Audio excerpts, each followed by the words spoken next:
Anyway, good evening. Welcome to April 26, 2018 Planning Board meeting. The first item on the agenda is the Whitetail Commercial Development, or non-residential development, excuse me. I did forget something last month. We have to determine if this is of regional impact or if it has a potential for regional impact under RSA 3654. It's on page 39 in case anybody's wondering.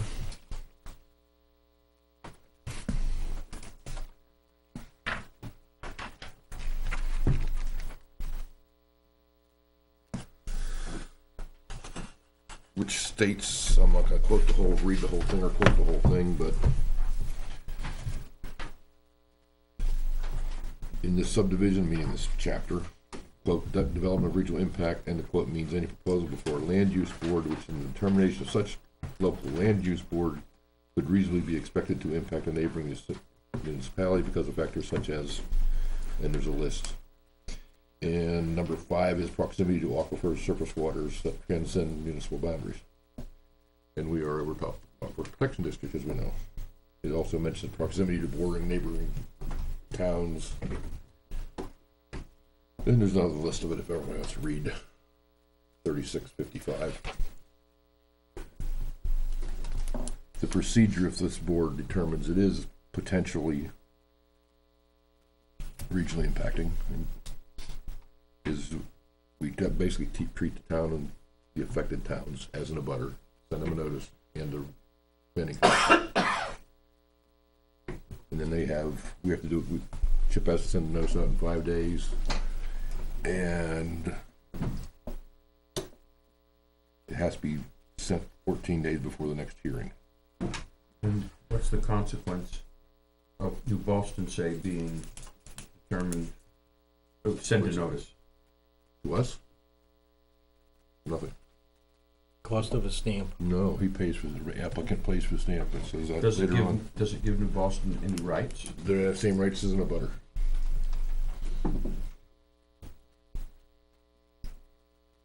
And if we don't, and somebody's unhappy, Yeah, we could be sent to court to do it. yeah. So the easiest thing is to have Chip put a stamp on an envelope. Is that a motion? Yes. Do I have a second? For Goffstown into Boston. Yes. Yeah. Only, is that Chuck seconded it. I want to clarify, we're only talking New Boston and Goffstown, not including Francistown, Dunbarton, Hopkinton. Right. Henniker. Bradford. Bradford's not abutting. But I care. Just because you live in Bradford. Okay. We have a motion by Neil, seconded by Chuck. Any further discussion? All in favor? Aye. Opposed? Abstained? That carried 4-0. So you get to send. I will do that. By certified mail after you get a check from Mr. Emlard for the fee. And include the planning commission, please. I said please. I will do that. You're such a good guy. You can check one off my list already. I want to raise. When you say planning commission, you mean Southern New Hampshire? Yes. The regional planning commission is what the RSA says. Hopefully I can put that book away for a while.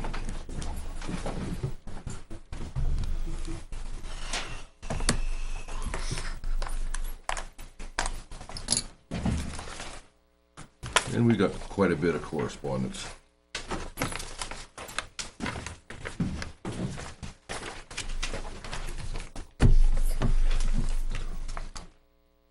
From the Conservation Commission, Chip and I got an email. When did we get the first part? April 16th.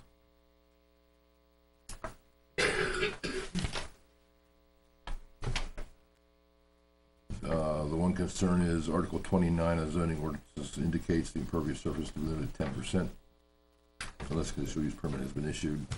We can hardly hear you back here. Yeah. Oh, sorry. Can't hear you. The Conservation Commission states that Article 29 of the zoning ordinance indicates that impervious surfaces shall be limited to 10%.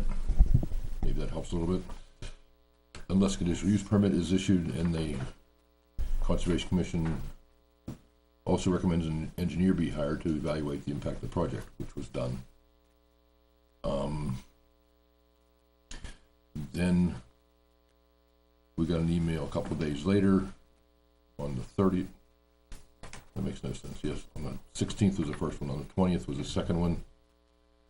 We missed one other recommendation in the email below that we made during the meeting because of the proximity to the river and the high co-occurrence score. We recommend a wildlife study. The planning board has required wildlife studies in the past.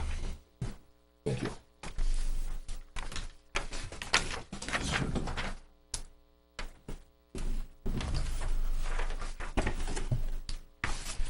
Did everybody get copies of the letters from, I assume, abutters and concerned citizens? We got two of them.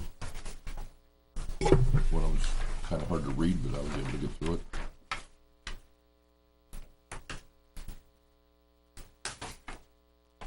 Well, the first one says at the end, please read at your next public hearing and add this letter with signatures to the minutes. So I guess I will read it.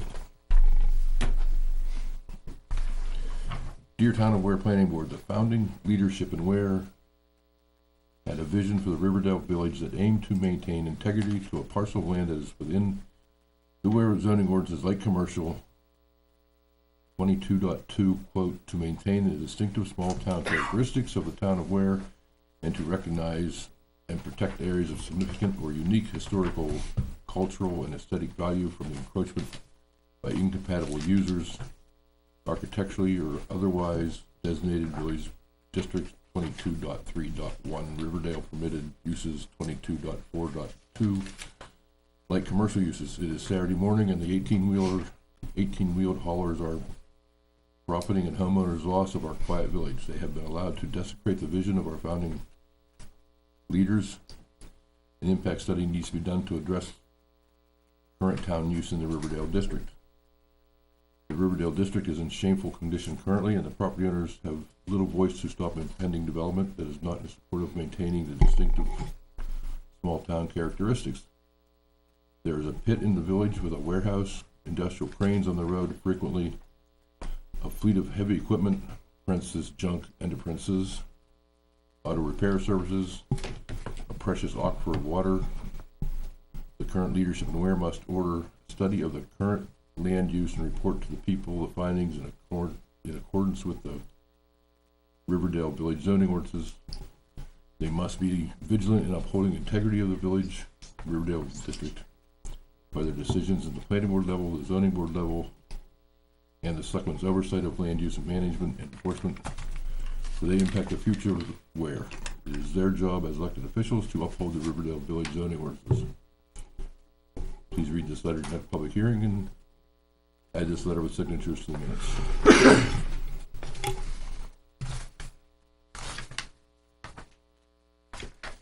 So you've added 20 minutes? He's got a copy of it. Yeah, I know. And we got another letter that is very long, and I am not going to read it in the minutes. Excuse me. Yes, bless you. Who's it from? The people of the Riverdale community. What was the other letter from? First one.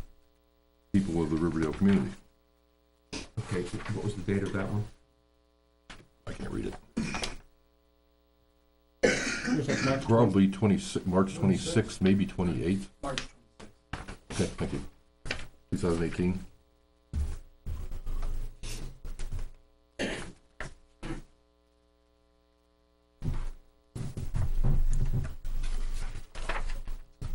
What's the date of this next one? April 20th.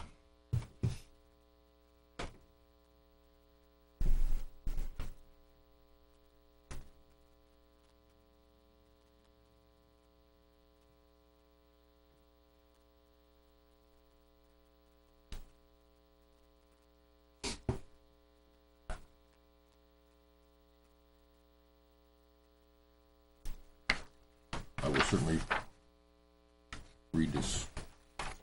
I'm not going to read this out loud, but we should probably take a couple minutes to read this ourselves. Me reading it out loud, I would stumble over it. It's, You have more than one copy? You have one. I think you know. I just got the planning board. This is all my stuff. You were issued everything. Got it. One right here. Buried it.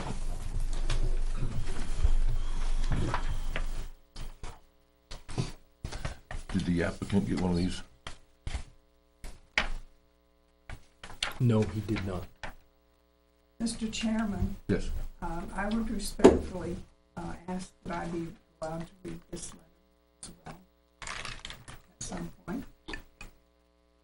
Well, if that's the case, since it's addressed to me and the members of the board, I will read it out loud, I guess. Dear Mr. Chairman and I members of the think she planning has a board. different letter. Oh, you have a different letter? She has something on Oh, yes, you will. When I open the public hearing, I will certainly, or public comment, I will certainly have you get up to, Okay, and, yes. when will that occur? Oh, the rate we're going, probably about 45 minutes. I As a guess guess. I'm good for that. In that case, I won't read the 6-page letter in, but I will certainly read it right now. I've read most of it already. So just give us a minute, please.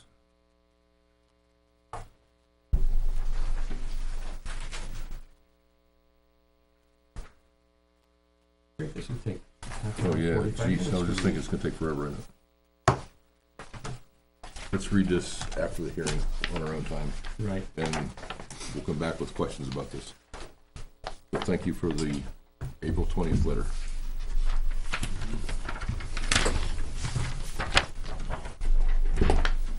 We have gotten a letter from Meridian Land Services dated April 2nd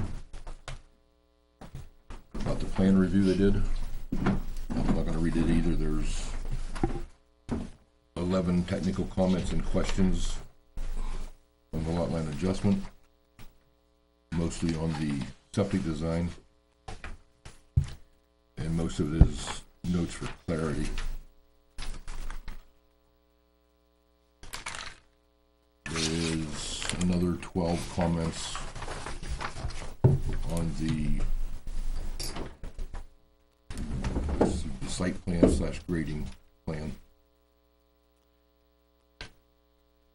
And most of it is, again, I'm gonna use the word inconsistencies, because one place like a 12-inch pipe is labeled 12-inch, someplace else it's called a 15-inch pipe. One place the slope's called 2-to-1, another place is called 3-to-1, so they're just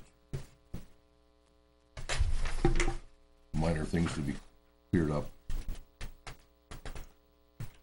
And this was addressed to the applicant, so I'm sure they have that. I'm sure they can take care of most of it. They can take care of these. They're pretty minor.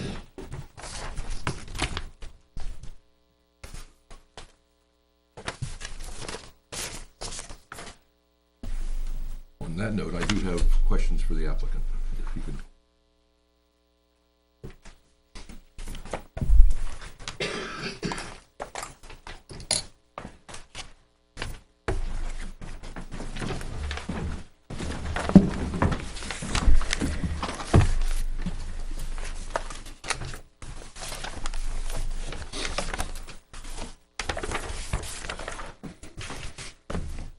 First question I have, looking back through the application and the plans, I didn't see a conditional use permit application. Is there one? Yes. Okay. I assume you're over 10% impervious. Yes. I have gone through the ordinance as well as the engineers, and we meet or exceed everything within the Aquifer Protection Overlay District. The plans have been reviewed by Meridian for the town. Yep. The shoreline permit has been reviewed. The alteration of terrain permit has been reviewed. We've received comments back earlier this week. We will receive state approvals on all that, and all of the items within the Aquifer Protection Overlay District are addressed in the stormwater management plan and the drainage design. So we will get that application filled out.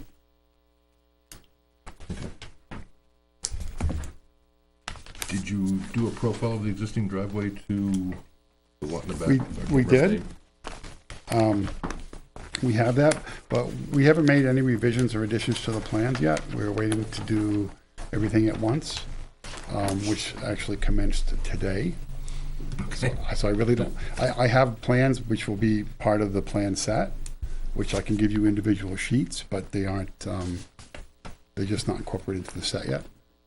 I would like to see the driveway profile if we could.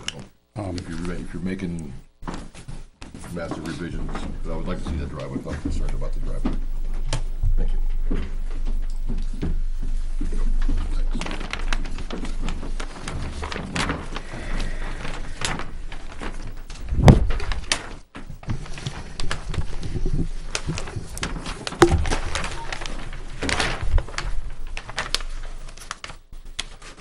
The profile on the left is the access way from the existing site to under the power lines into the site. And the profile on the right is the Rice driveway. I think the maximum grade on the driveway is, what, 7.2%?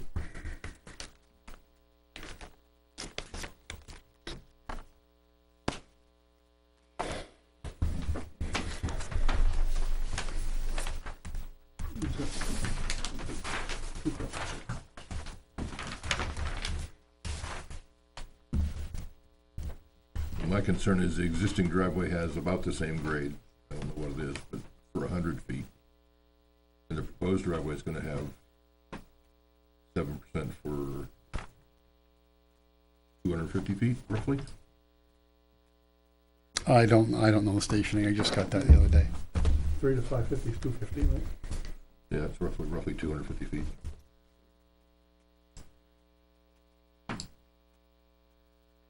In the same way, the 6% is going from 130-ish, 140 maybe, to a little over 200.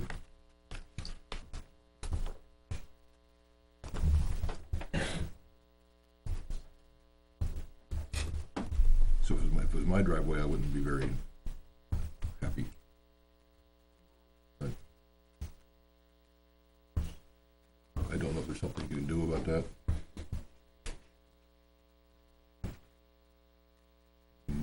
You just can't change somebody's driveway without their permission, I don't believe. What kind of change had you in mind for? That's up to the engineer, I'm not gonna design the driveway. It should be close to what it is now.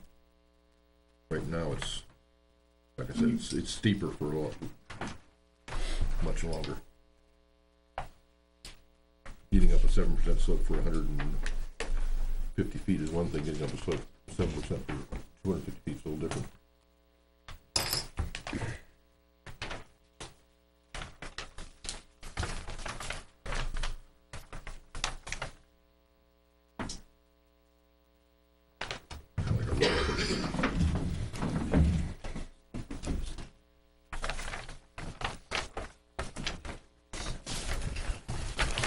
It looks like they'll get some room to go before they get to that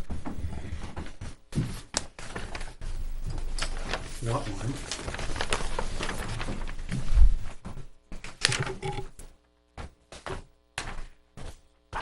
There's no stationing on We will add the stationing and add the notes to refer to that sheet.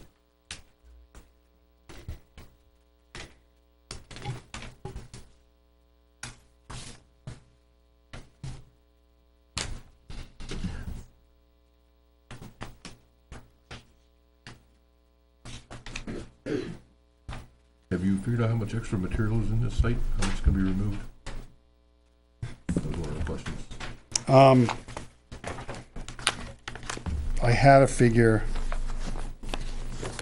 and it was just, they walked past my office and told me, I think it's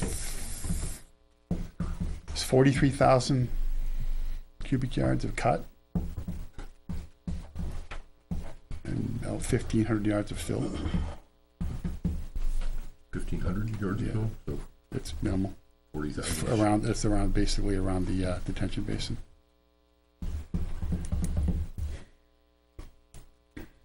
Looking at your existing conditions plan on the lot line adjustment, topo plan, excuse me. Up to the very north edge of the property where the river is, where the frontage on the river again, Yep, is that a well? Right near the word tie line? Right by the 310 contour label, I think it is? I don't have that sheet in front of me.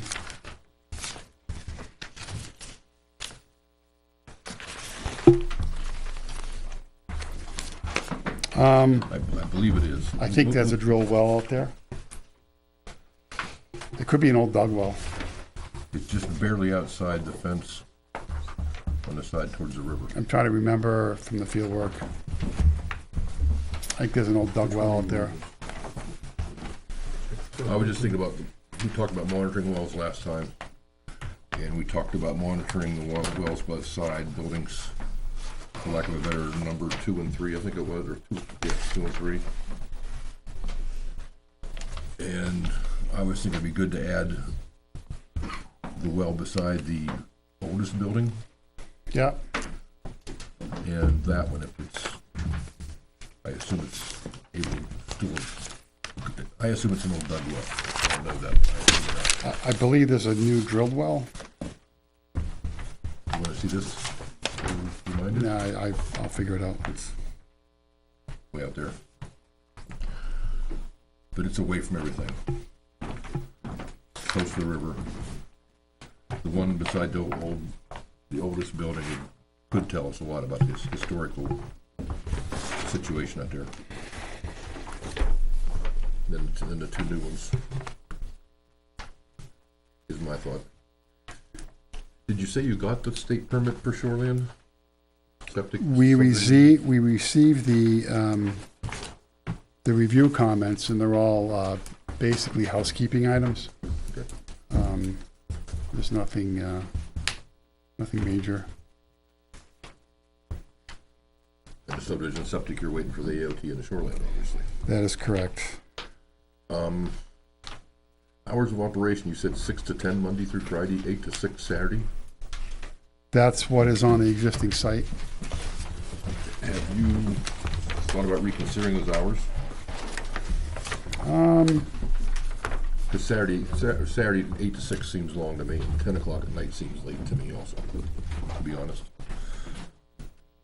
Well, the board has the discretion to set hours. I haven't spoken with the client about, Okay. the applicant about those.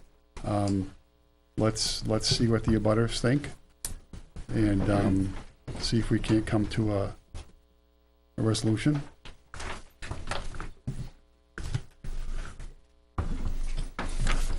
Looking at the erosion control plan, I think it's where I thought. I do like the silt socks below the detention basin and the leach field, as opposed to silt fence personally.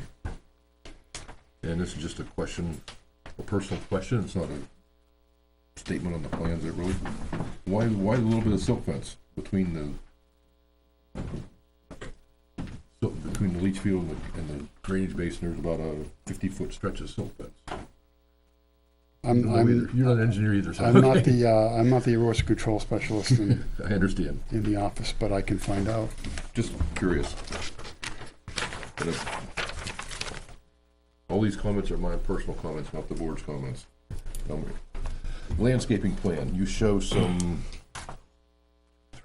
I can count them, 9 white firs, 4 red maple, 4 flowering pears, and 6 blue spruce. Mostly between the site lots 204 and 205. And then there's some shrubs in the parking lot islands. Yep.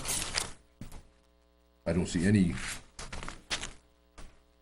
landscaping between lot 203 and the site. And there's certainly an area to do that outside the right of way, or outside the PSNH easement. Yep. And looking at the contours and the grading, it appears that the spruce are gonna be planted about 4 feet below the elevation of the property line. And the spruce trees are 6 feet tall. So you're not really gonna hide a whole lot. Granted, they're gonna grow like crazy, but I'd like to see at least what kind of spacing there is between them. Mm-hmm. It appears to be about, I'm guessing, 10 feet, maybe a little less. I personally like to see a double row Yeah. staggered, Yeah. so you're not seeing between a tree, you see another tree. I don't think the red maples do a lot. They're gonna look nice down to the bottom. They really don't do a lot of buffering. And when I was driving up, what's the other road? River Road. Several times in the last month. This is gonna be fairly obvious from River Road, especially in the area of the detention basin, I believe. I don't think so much further up because the road goes away from me. I'd like to see some kind of plantings below the detention basin. I don't know what, but something's gonna grow tall, evergreen. Please don't say white pine. I like the fir idea, or spruce idea, personally.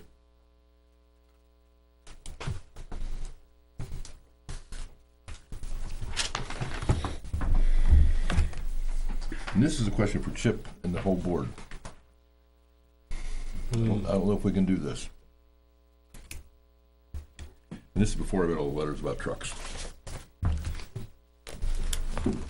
It is a recurring theme. Yeah, I know, and I understand it. 'Cause like I said, I've been down that road several times last month. And it's all coming, or I shouldn't say it's all, most of it's coming from Mount Williams. Which we can't do anything about with this application, obviously. And even Mount Williams, we probably couldn't do anything about it, but anyway. Can we make the trucks leaving this site go out to North Riverdale and stay on Riverdale, go out to 114, put a sign up at the intersection of Riverdale saying no through trucks, so trucks don't go straight ahead past these people's houses and they go out to 114. Yeah, we can't do that, we can stop them from going up to River. Pardon me? No, the sign would be facing that way, By the stop sign. Or by the stop sign? yes, by the stop sign, Okay. So you want them to go out to 114, out of this driveway and straight out to 114 yes, on that little feeder road that yes. So I if they think- wanna go to Concord, they don't go down River Road and, I think only Or- the selectmen imagine can do doing that, and you would probably have to request legal review on that. probably, it's just my only idea that I had. Lordstown did it. That's where we can't. Yeah, yeah, well, good, hang on. We don't have a problem with the signage and keeping the trucks off out of Riverdale. That's not a problem for us. I don't know if we can do that. I'm just I don't throwing out know the if the idea. board can dictate that. We can make a suggestion. we- Only the selectmen can do We that. could probably make a suggestion to the selectmen, and if our selectman's Yeah. rep was here, we could do it right now, but he's not here, so we'll do it later. My other thought was to put the same sign at the end of end of River Road on 77, no through trucking, so Mount Williams could still go out and get into, but they couldn't go through River Road. You gotta stop from both ends, you can't just say one. So what you put the other one? 77 on River Road. No through trucking. On the north end of River Road? Oh, Would be the same effect as the one that's, here. that's not for me. But, yeah, it's all, both are selectmen, it's not. We were forcing people to come out of here and go to 114, what's gonna stop them from coming from Concord, going down River Road and here. And also what is not our purview, the road down there is horrible. It's full of potholes, it's all torn up.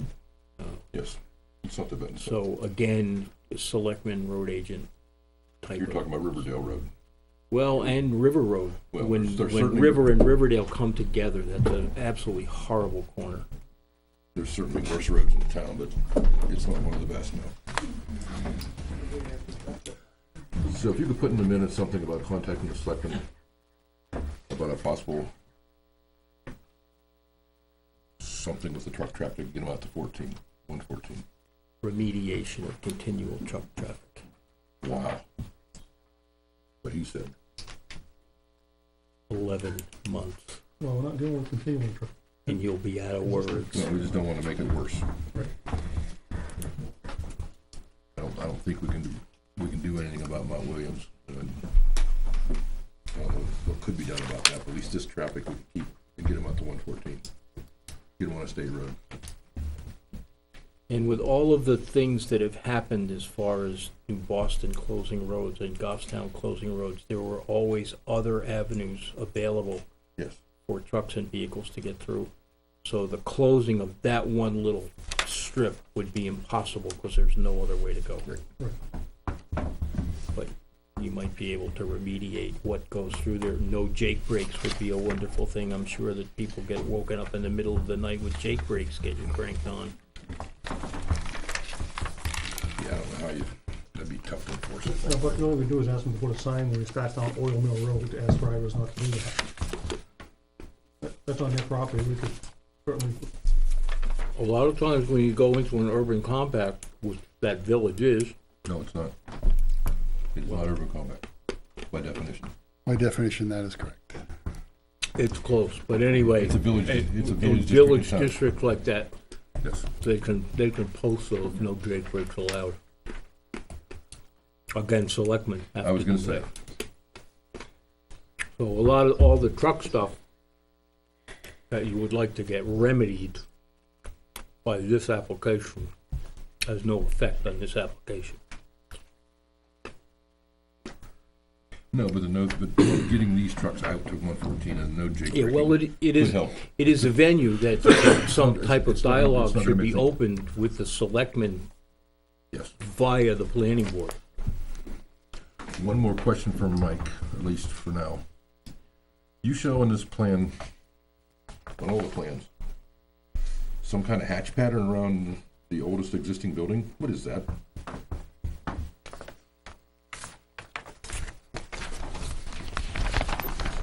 In the back of the building? Oh, that's a concrete pad. Okay.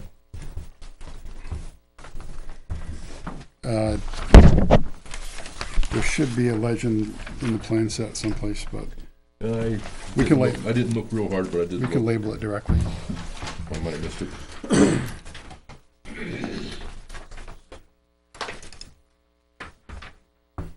Is there gonna be any outdoor storage on the site? Any outdoor storage on the site? Only what will be allowed in the zoning. I knew this book was gonna come in handy.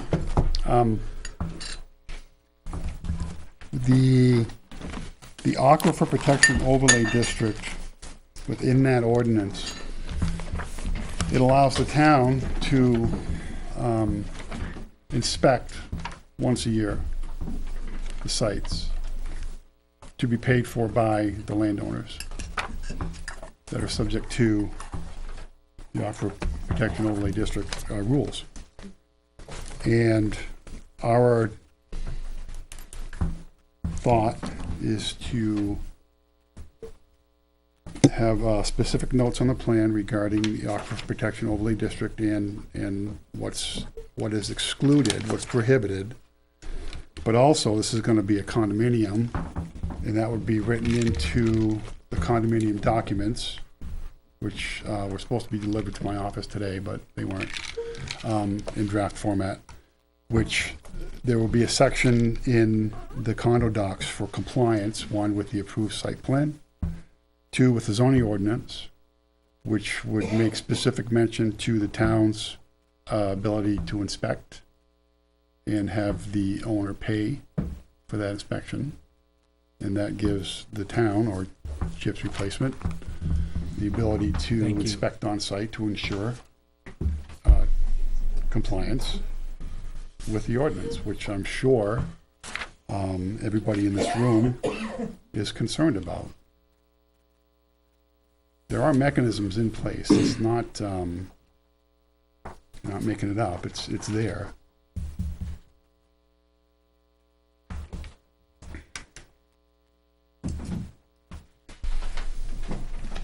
And as far as we can tell, the lowest grade on the site is going to be the bottom of the detention basin, which is at elevation 314 in natural ground. And the stratified drift aquifer is at about elevation 298. So there's gonna be around a 12, 13 foot, 10, 11 foot separation to what would probably be the highest level of the aquifer. So we're not in the aquifer, we're over it, but we've complied through our design with everything in the ordinance. The allowed uses will be in compliance with the ordinance. The main ordinance, the commercial zone, it's not zoned industrial. This doesn't lie within the Riverdale Village District. It's adjacent there too, but it's not in, so it's not subject to the same regulations. And it's been zoned commercial for 30 years. It's my client's right to develop the property in compliance with the town's ordinances.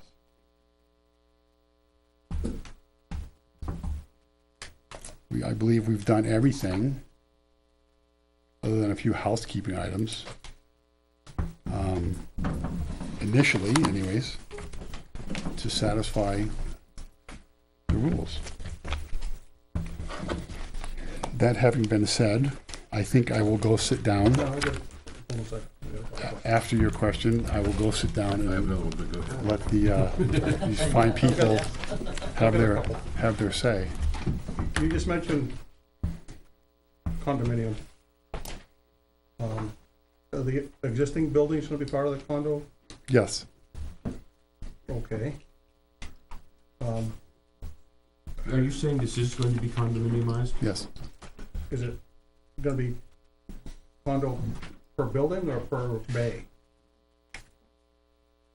Each building will be given a number, and the bays would have, Does each building consist of like 5 condo units? yeah, I guess that's how it would be. Okay. The existing conditions plan.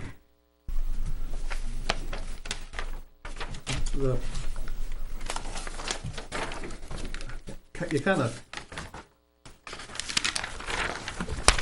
around the oldest building there, you show the concrete pad, but you're not showing essentially what's impervious area, which is all gravel area out around back where they park and everything already.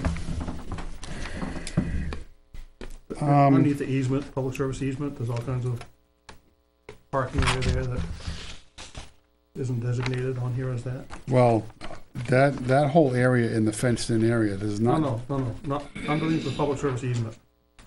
Not in the fenced-in area. It's not fenced in.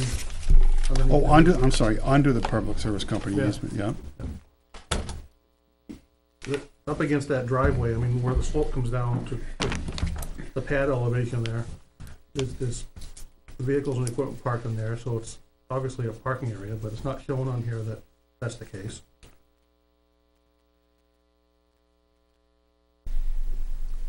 Could you Oh, show- I'm sorry, I thought you were, Yeah, could you show it?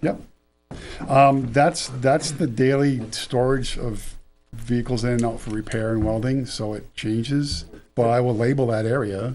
I mean, what's there might change, but the area they park in Yeah. doesn't change. Agreed. While you're on that subject, is it gonna be things stored on the gravel? Would it be possible to pave that area so that it would be more impervious?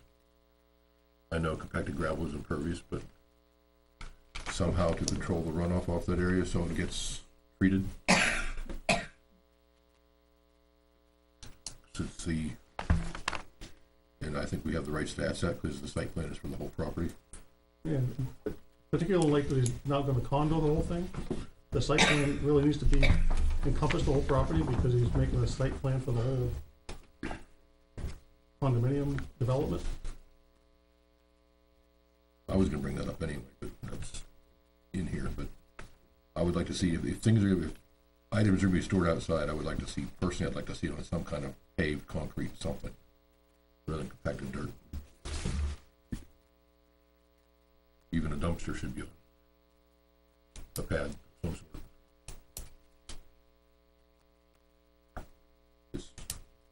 Yeah, It's particularly, not inconsistent with what we've particularly, done out of B&B land Correct. everywhere else. particularly the use with what they potentially put in the dumpster, it's not just Right. trash, office trash.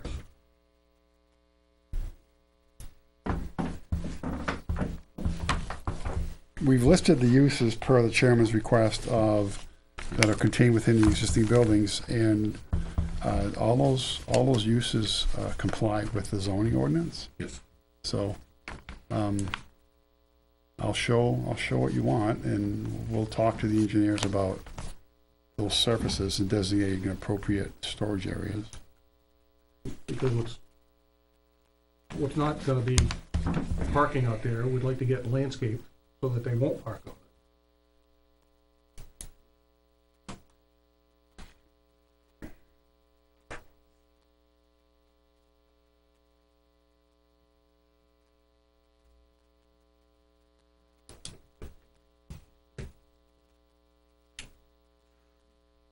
I didn't mean to interrupt you, Bruce. Is that it? We're gonna Chuck? I have one more thought. With what the allowed uses are in these, I mean, the existing buildings, we can't do much about. But these 4 new buildings,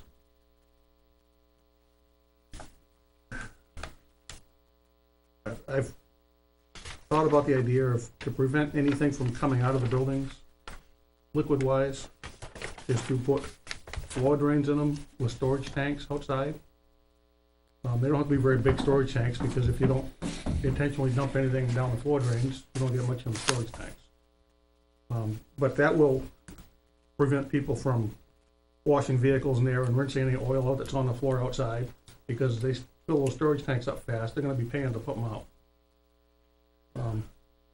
And just having, Well, if you're putting storage tanks in the ground, now you're looking at a groundwater discharge permit? no, you're not, sealed tanks.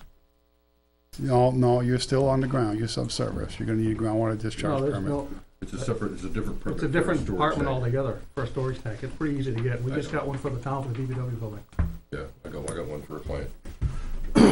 But the problem, I think that the issue here would be that you have 20 owners. Theoretically, you should have 20 tanks, so you can't. I know, I have didn't realize they were, the Yeah. first time it came up, was tonight about the condo. One tank for buildings, one thing, then you have to have 5 owners pump a tank, and it's gonna be kinda, But it would still help prevent and ensure that nothing came out of the buildings that wasn't supposed to. Well, doesn't the zoning ordinance do that? Yeah, but the zoning ordinance is standing out there on Saturdays, watching people, see if they wash cars in there.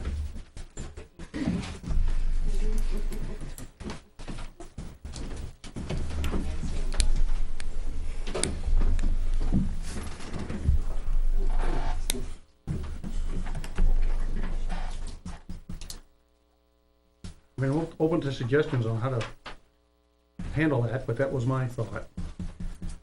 are there floor drains in the existing building? I don't know.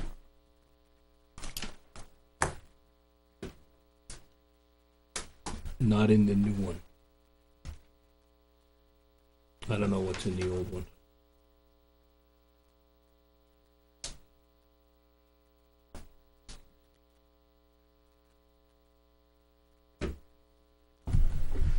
Anything else, Bruce?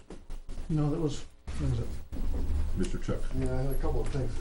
Mike, maybe I didn't hear you correctly, but I think you said that the detention pond basin was about 12 to 14 foot above the water table.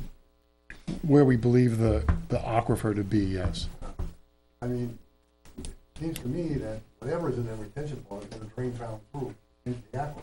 Well, the bottom of the detention pond, it has a silt section, that settles out the silt and it's treated. It's not just raw gravel.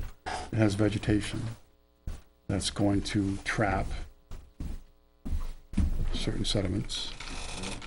There are dandy bags in the catch basins that catch the grease and grit from what comes off the pavement. I think we can explore the possibility of an oil gas separator at the last catch basin, or maybe one in the middle, because it's all closed drainage system. That's not too big of a deal, and I think that would address most of your concerns. If we had a couple of oil gas separators. What's the elevation of the river relative to the detention? Around elevation 3, the actual water elevation, Well, it varies, but I think it was around 303. what was the detention? The bottom of the detention basin is at 314. So it's below the river, No, it's above above, the river. above by about 11 feet. That plan I have has 310 for the bottom.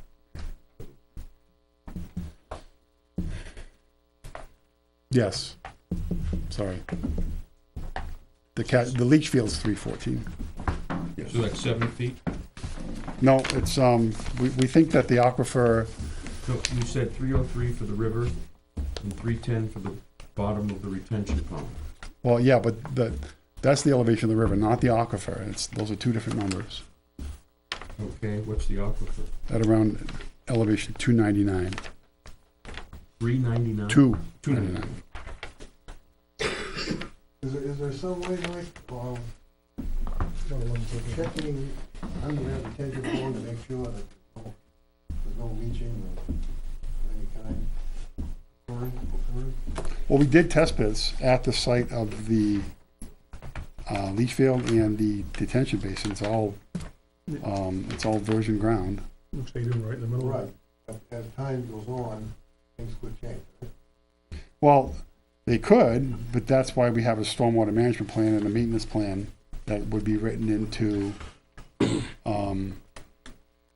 the documents, which in the town has the oversight ability through the conditional use permit and what's contained within the Aquifer Protection Overlay District to monitor that, and if there are conditions on site that are unacceptable, they're not in compliance, the town can order remedy. How would they monitor that particular retention? Go out and look at it. It's got Yeah. funny different colors and stuff in it. It's the same as any detention pond in town. I mean, I don't think people are gonna be dumping chemicals straight into the catch basins. No, I'm sure, not purposely. All right, well, I don't have a warm feeling for that. Eventually, some of that's gonna seep down through. Something's gonna happen. Well, it's not a point discharge, it's diluted, and there's a treatment process proscribed by DES, because we're in the shoreland and the alteration of terrain rules, that we have addressed. We've designed it to today's standards. Stamped by a PE, reviewed by 2 different state agencies, reviewed by PEs at Meridian Land Services. It's what everybody else across the state does. It's But no, still, it's gonna check, I guess that's the bottom. the town has the ability to check it. There are performance standards, Chuck. Once the town agrees to their plan, they're gonna check much of anything. Well, that's up to the town. The one other thing I wanted to mention, I think all things considered, I would like to see each condominium owner, I could buy one of those, be a condominium owner, and rent it, so, could be a renter. I'd like to see them come before the board, just to present what they're actually gonna do, different days, which is not going. They would do that through the building permit process. Hmm? They would do that through the building permit process to fit up their unit. Yeah, And each business should come before the board with a site plan of what that business entails. No, this is the site plan, Only if there's a change of use. only if there's a change in use. and the change use that is outside of the, So with a building permit, what are they gonna build in these things? I don't know. You know, nothing that's structural, because the structure of the building will already be there. So as far as getting a permit for anything, that's gonna be very limited. Well, we have a zoning I'm not ordinance, sure we I have a agree building with Chuck, code. but there's very little oversight on what goes on inside those buildings So, once this is signed off on. Well, So- you have every right as a town. If there's an issue, and you think there's an issue, you know, you have the right to go in and do inspections. Write them a letter, And I knock on the must- door. And I must confess that not only here, but the way that I find out when there are violations is the neighbors call me. And I'm sure they will. I encourage them to. So as far We're not as saying the we're gonna town go break the monitoring law. things, I actually took umbrage with the comment of when the palms are greased, there will be very little examination. You disagree with that? Yeah, I disagree with that, because nobody's greasing my palm, No. especially not for 2% a year, but I digress. Well, maybe I worded that rather crudely. Okay, I'll accept your apology. Okay. It takes money to do whatever you're doing, and Yeah, but I do understand where you're coming from, that once this site plan is approved, that there are 5 empty Yep. holes down there Right. that God only knows what's going in them. well, that's why I want God to come before the board and say, this is what's going in them. I'm just suggesting that this would be it's on an aquifer, it's adjacent to the river, it's adjacent to the village district. It's not a great place. And I'm not saying that he's doing anything wrong, I'm just saying that it's not a great place for this, Because anything to happen. the way I look at this is, it's an empty hole. So if the site plan is approved, you've approved 5 empty holes. When you put a business in that empty hole, that should trigger a site plan of somebody who's going in there, so that this board knows No. what type of business is going in I there. disagree. Well, you can disagree all you want. I don't live in Weare, and I'm not a member of this board, so If- I have if- nothing to say. If Dunkin' Donuts moves out and Starbucks moves in, you think they should come to the planning board? No way. In essence, yes. Why? I'm doing commercial business in a commercial village, in a commercial district, in a commercial building. There may be different a lot. requirements for the type of business. well, I think the way you solve this is to put a list of the acceptable uses into the approval. On the plan, in the condo document, It's on the plan, it's gonna be in the condo it's doc. gonna be in the condo doc, it's What's going about to be in there? the uses, Like how limited or how specific? right out of the zoning ordinance. And there'll be a clause that says that you have to, any uses have to comply with the zoning ordinance. And if you wanna conduct a business that is not listed, right, you can't just, if it's not listed, you can't conduct that business. Well, let me finish. You can't conduct that business. That's not the way the zoning ordinance is written. It's not the way it's interpreted. If it's not on the prohibited list, it doesn't mean you can do it. And if it's not on the list of things you can do, you can't read into that.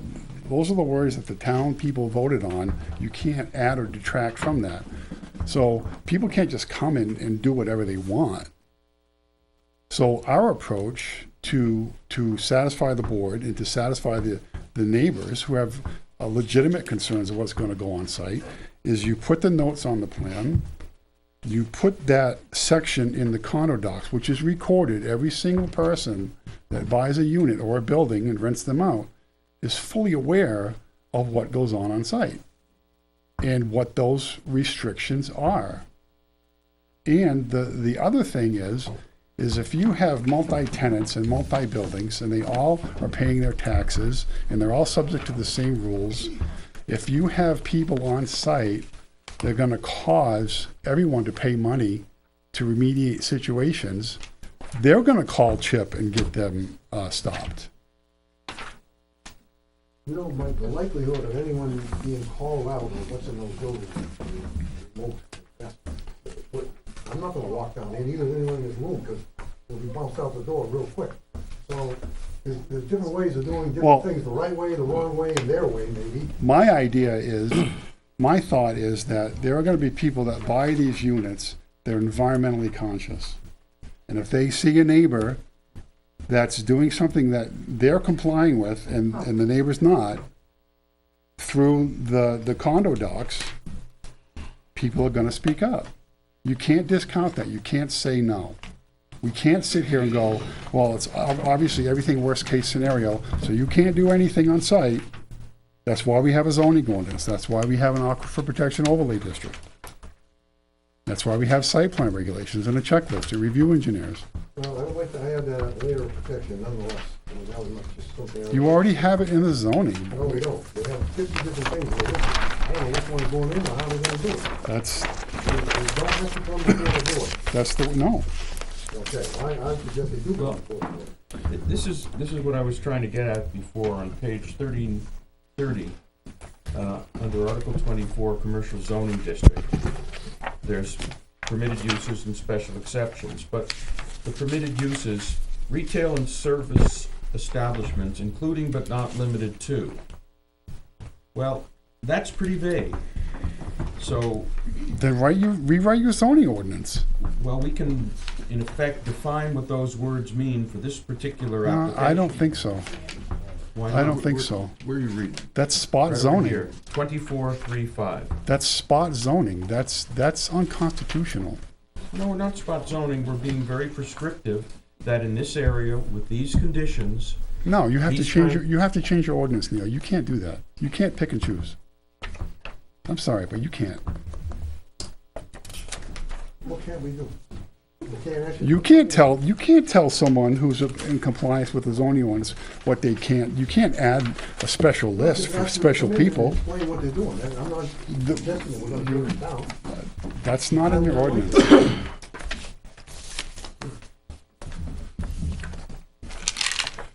so a retail and a service establishment could be anything. Yep. A service establishment is meaningless. What's the definition in the zoning of a service establishment? I don't think there is one, but let's just check. Well, I didn't write the ordinance, Neil. No, but I thought that the purpose of the planning board was to interpret and implement the ordinance. And where the words are not clear, to give them clarity. Well, you can't add to it. No, service. I'm not adding to No, it. you want to add to it. I'm trying to define what it means. Well, when December comes around, you can do that with your zoning amendments. Right now, this is the zoning ordinance we have to work with. It's not in the definitions. Well, we can check with. At the same time, he's further limited by the aquifer protection district. Yes, we I are. understand, but I think we need to check with Drescher about whether or not we can be more specific here in defining what a retail and a service establishment is that would or would not be appropriate here for the condo owners. You've done that in the Aquifer Protection Overlay District. You've already done that. What page is that for protection? 44. Well, 44 is the middle of it. 46 and 7.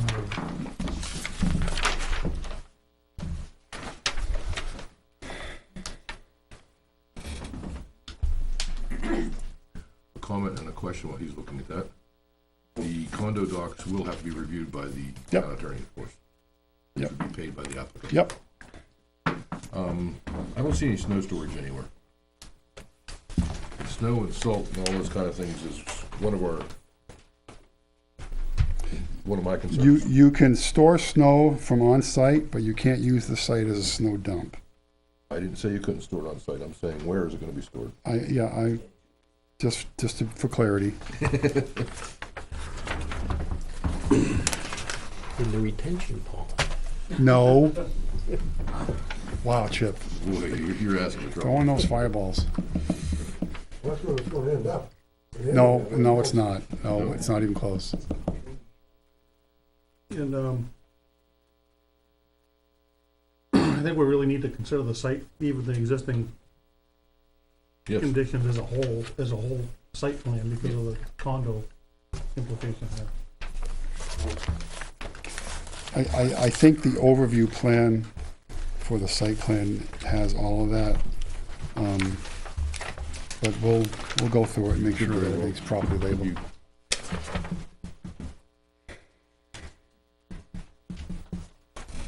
It says on page 44, that this is a prohibited use. This is 29.8.7. Outdoor storage of road salt or other icing chemicals. And then in 29.8.8, dumping of snow containing de-icing chemicals. So- Dumping of snow and Then it says storage of, off-site.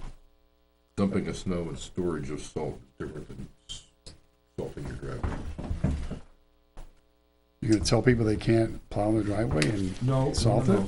Can't use salt on the property. if it's I over don't the know aquifer. about that.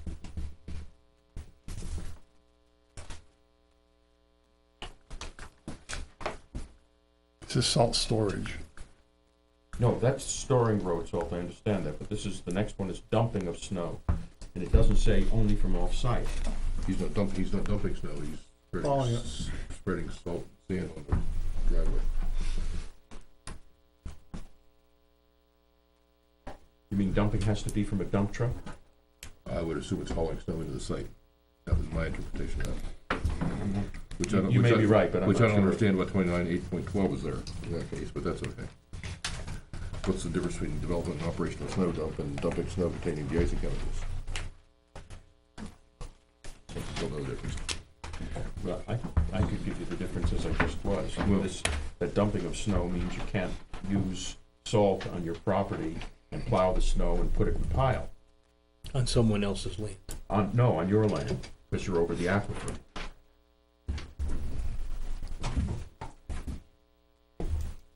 You could make it a no salt area.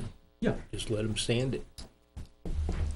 Plow it It and would be better, sand it it. would be better to ask the applicant and have him do that on the notes. I have a different question.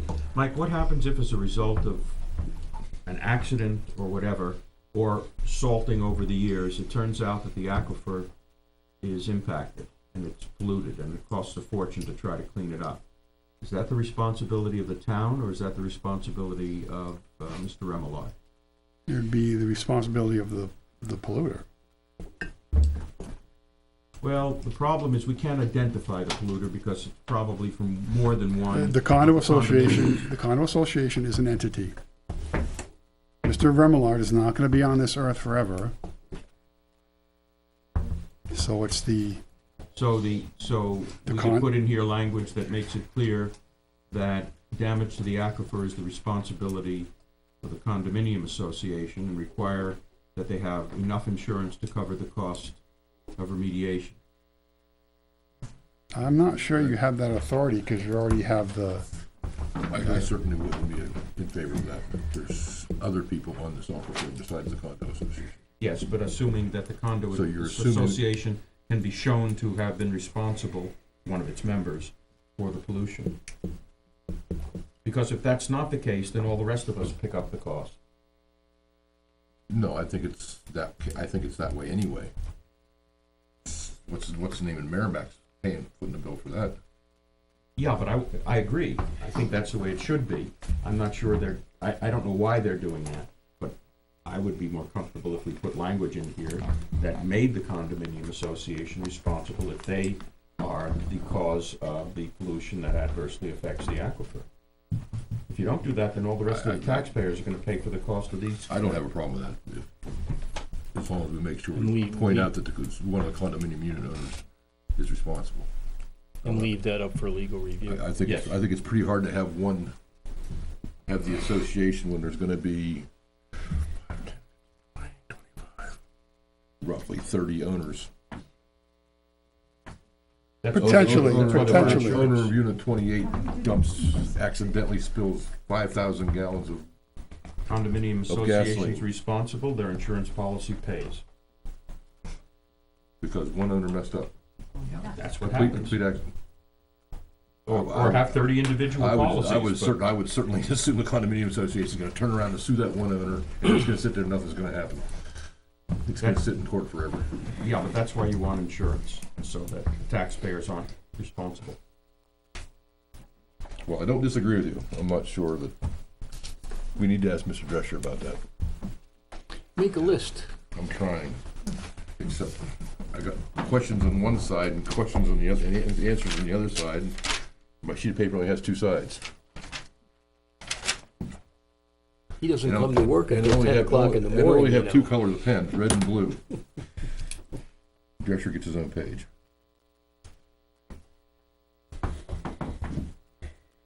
Craig. Get you ready.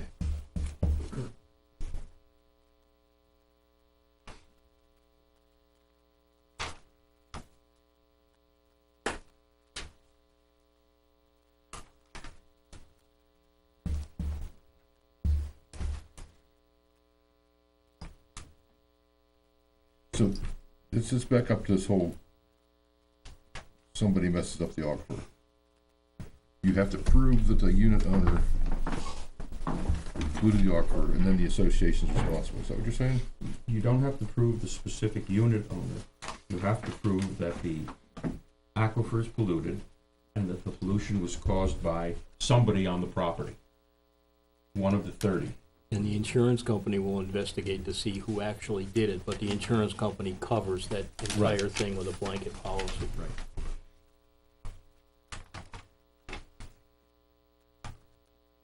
I don't know what insurance company's gonna write that. I have no idea what that would cost. It would be expensive, I think.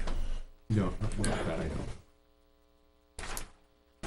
So far for Drescher, we got, okay, I got to my third question.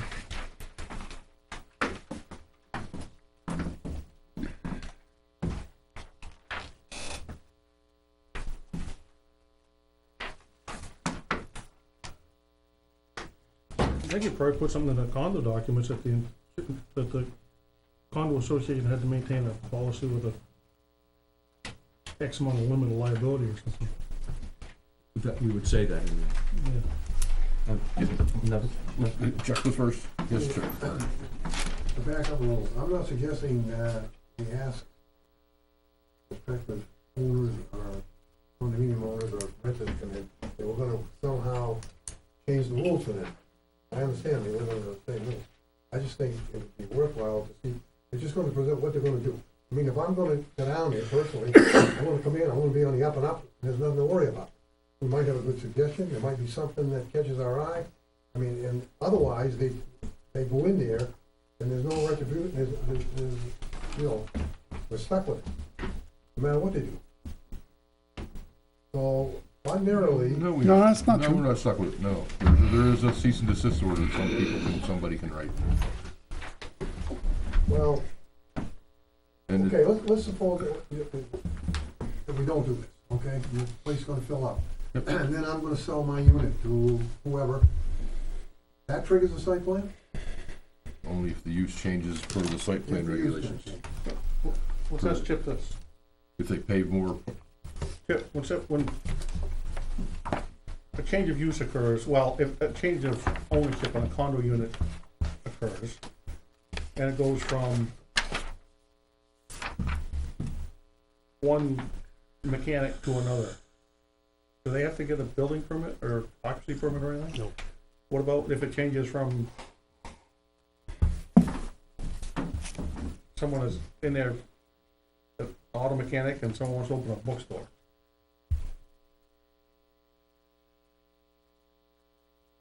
Nope. No? If As long as- someone's in there with a bookstore and is causing absolutely no pollution or doing anything harmful to the environment, and someone wants to go in there with a garage, then that's a change of use that I would say would trigger a site plan. What happens if both garages and bookstores are, In the same building, the guy No. sells manuals on how to repair cars, and you can fix them while you're there? They don't make those anymore. Yeah, I know. the question is, for the permitted uses, The thing that would really trigger a change of use is there are use groups in the IBC. If you went from one use group to another use group, you would require a site plan. If you stay within the same use group, which can include doctors, lawyers, and Indian chiefs, you know, the pages are this long with all the different things you can put in there. As long as you stay within that use group, you haven't triggered any changes in anything. It's like a sign, you can change the words, but you can't change the sign. Our site plan regulations have a list of 5 or 6 things on page 5 that causes a change, that can cause a change of use. It's the responsibility of us to make the final decision. Mostly it's traffic, expansion of the parking area, expansion of the building, modifications of the previously approved site plan. That's basically it. Here's the problem. It says retail and service establishments. That's very broad.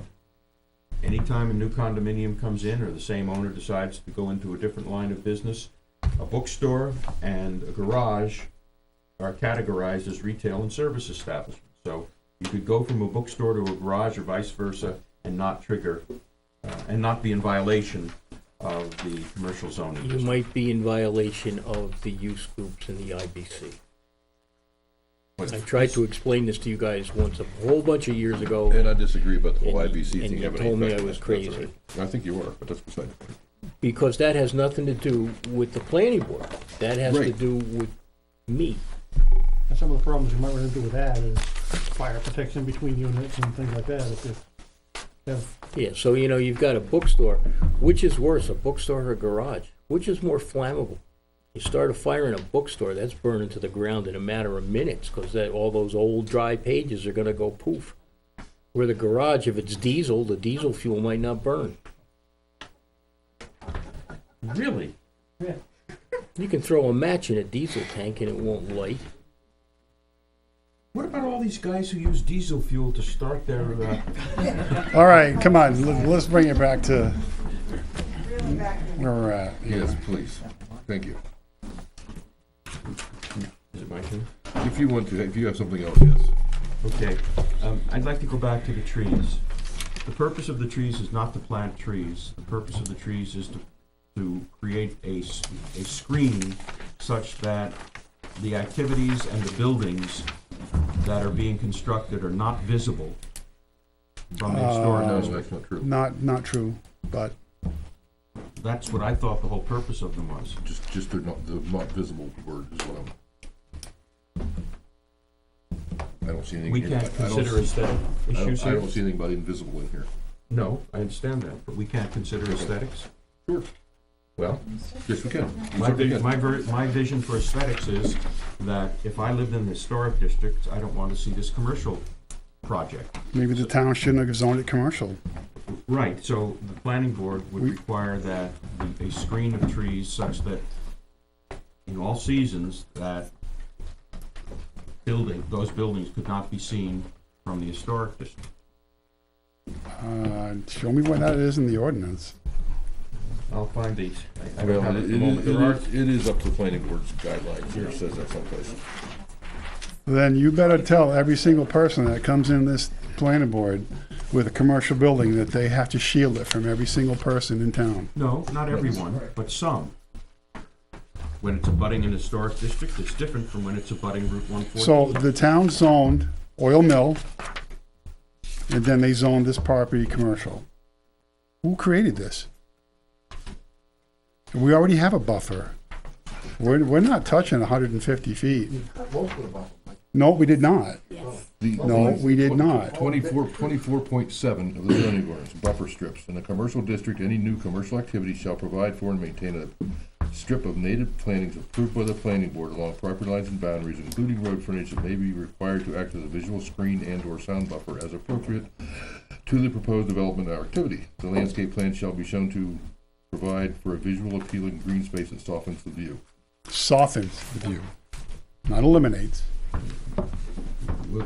We'll figure out what that means. Okay, second issue, noise. One of the problems in the historic district is that, obviously it's not, but it'd be much more beneficial, and people assume that it would be relatively free from industrial or commercial noises. So, is there some way that, at least during the hours of operation, we didn't have an operation which created an unreasonable amount of noise, so that we would put in a definition of so many zones as the maximum amount of allowable noise? I think that's something we ought to consider. What's reasonable? I'm not in a position at this moment to tell you exactly how many zones is reasonable, but the sound, certainly it can't be as loud as a jet engine.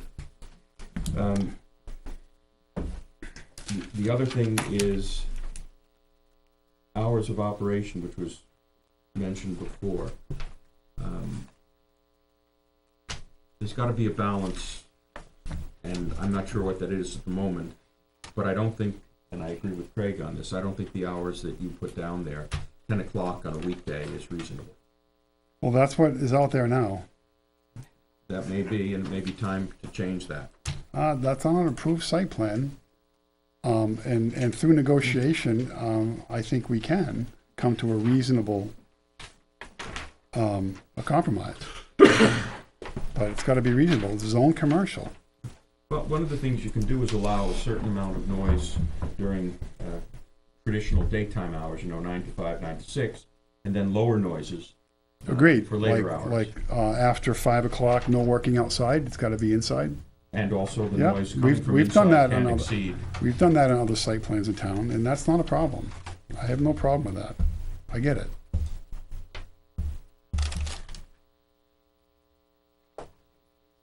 Just want to be treated fairly, like everyone else, every other commercial endeavor in This is a town. little different than other commercial endeavors in town, because you're beside a village district. It does make it somewhat different, and over. Well, it is, but I agree. There's various places in town that are, let's say. you know, that strange village places for district the- used to be a little industry all by itself. It wasn't residential. Oil mill, that was all commercial businesses. It's not now, I get that, but, let's not forget that. Did you find the snow storage, or did you going to address it later? I haven't pulled out the plans, but I will make sure. Okay. Anybody else have any questions on the board? Before we go to letters, concerned citizens, et cetera. Okay, it's your time. Who's first? Oh, this lady wants to read the letter. She's on it first. Are you opening public? Yes, I am opening public here. That's what I meant. Correct, Right. Who's first? What? Oh, I hope this microphone is working. first you have to state your name and address for Okay. taker, please. I'm Elizabeth Purington Straw, 61 Flanders Memorial Road, Weare, New Hampshire, 032814906. Otherwise known as Betty. We knew who you were, but I just had to say that. I know that. And I'm also concerned that I'm afraid that the people who couldn't attend this meeting, who want to watch it on TV, have very great problems, because when you people speak to one another, you just can't hear it when you're at home. And some of you have very lovely, soft voices, but please speak up so that people can hear. I'm not deaf, but I was having difficulty sitting here getting what people were saying. So please bear that in mind, and I say that kindly. Now, after hearing about 4 large commercial buildings being proposed in Riverdale over a stratified aquifer on the edge of the village, I am concerned about its effect on the river and the water supply for the village and surrounding areas. I'm not sure this next sentence is worded just the way it should be, but I would urge the planning board to require all available avenues for mitigating any potential dangers. It is my understanding that there is a view tax in Weare, which I assume is a pleasant view. If construction or destruction creates an unpleasant view of an area, a view tax might be in order. Riverdale is the birthplace of Weare and deserves more consideration than has been given for its importance in the development of the town. Respectfully submitted, Elizabeth P. Betty Straw. Thank you. Thank you. Now, let's see, Chuck, you want to pass that down? That's the copy for the planning board. I'm also going to leave one with the selectmen, and I probably should have done that sooner, but they will get one.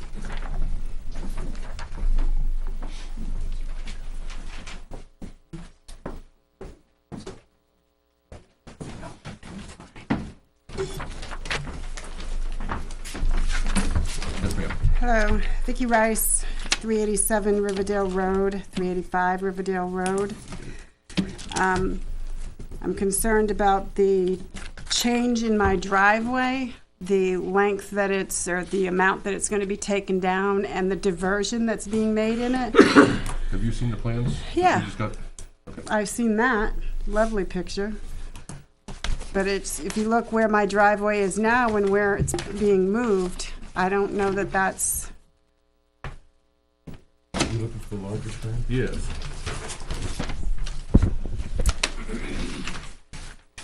That's the existing conditions. That's not it. I don't think we have a large one. That's not it. No, just look for the plan. This one? No, the profile, right there. Oh, that. Oh. Have you seen that? no, I have not seen that. It's public information, that's yours. We got enough.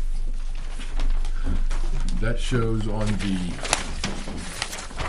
right-hand side, the dash is the existing ground, not necessarily your existing driveway, but existing ground. And the solid darker line is the proposed driveway grade. That's what I meant. Are you meaning up and down, or Yes. I'm not sure what Yes, you're up and meaning? down. So Vertical. this is what it's going to be like, is a big dip, is what That's what they are this is proposing. saying? That's what they are proposing. And- That's okay. not- I did not say that's what it's gonna be like. I said that's what they are proposing. Right, Okay. so, I also- I think personally that they need to work with you to get something that's gonna be acceptable to you, because I don't think they have the right to change your right, that's what my driveway or your attorney right-of-way. said. That's my personal opinion. I don't know that for facts. I haven't seen the right-of-way documents. And but it's, that's my guess. my concern is maintenance of the road. Yep. I did not get any answers to that on how that's going to occur, and I think I deserve to know who and how that portion of it that is Mr. Remelard's is going to be handled, so that we know how we're going to handle our portion of it. Could you tell me how it's done now? We take care of it all, The whole thing? the whole entire driveway, and we have since 1979. There's no crossing whatsoever. Right, there's no crossing. Nothing back there. She takes care of her driveway like I take care of mine. And you think that this is going to change now that he's going to take care of the part of your driveway that runs over his property? Because he's changing it? Well, wait a minute. Yep. What my concern is that he comes up over, plows, leaves these two big wing rows in my part. Part of it will be tar, part of it will be dirt. I have a 1986 plow truck. So you're gonna go from dirt to tar. Fine if he wants to maintain the whole entire thing, but if there's a foot of snow and his person that's plowing doesn't get there till 11 o'clock in the morning, and there's a foot of snow there, how are we gonna get out? How is an ambulance gonna get in? How is a fire truck gonna get in? So if he were required, when he plowed, not to leave any wings, Right? I mean, just like us, it would be not respectable for us to go plow down our driveway, which now is gonna be like a ski slope. And then it's also not gonna be straight, it's gonna be curved, which I don't know that he can do. My attorney is looking into that. So you're talking more difficult to take care of. I mean, we can't just plow up to the tar and move along and go until we hit dirt again. We have to be able to get in and out with vehicles. My husband leaves at 5:30 in the morning. I leave at 7:15 to get my granddaughter out to the end of the driveway. You know, like I said, we plow in the morning before we leave, or we do it at night when we get home so that we can get out. I have not gotten any information at all on how this is going to be maintained as far as, but aside from the change in the driveway, the only thing he's doing is plowing something across the driveway. Well, I don't Your know. concern is that- I don't know, because according to that, there's this section blocked off. What does that section that's blocked off mean? Is that a section that's gonna be tar? Is that their portion to maintain? Is it my portion? I mean, I know where my property ends and the easement begins, but, you know, there's that whole area where I don't know, and then once you get past that big crook in the driveway that they've got there now, there's posts where they put their private property sign. That's all dirt that is still our portion of the driveway that we maintain. You know, I understand your issue, but it's just like the town plowing the road, footballs under the snow. yeah, you get your driveway all done and the state truck comes through and plows this big wing road into your yard, and now you've got a foot or 2 or 3 feet of snow that you've got to remove again. So I want something in writing or some kind of an agreement regarding this, and like I said, I don't know what the purpose is of moving my entire driveway. Why that needs to be done. I mean, if he's just making a road going across, don't dig it down 7 feet and move it over 25, 30 feet to another direction. I'm hoping the applicant here has discussions with you regarding the maintenance and. Well, I hope so, because it's, and I had some other concerns that didn't get addressed at the site walk, because I was told that we could take care of this at the site walk, and then when we got there, we were told we couldn't ask questions. So I'm gonna ask them again. Noise barriers. Yep. I see that there. It looks like, I'm not sure what's gonna be there, where my driveway is and my house. It looks like green shrubs or something. That represents the trees after he's done clearing, I believe. There's no trees there, Well, other than the ones that haven't been cut, but right at the present moment, there's no trees I there. understand So, that. you know, I want to know from our property line down, is there gonna be some kind of a noise and sight buffer there? Which way's down? Do you, which way you mean? From here, Okay. this is my house. Yep, I knew that. I just didn't know which way down. Down could Okay. be east. I don't know north, south, east, and west, that's not. And I, East property then.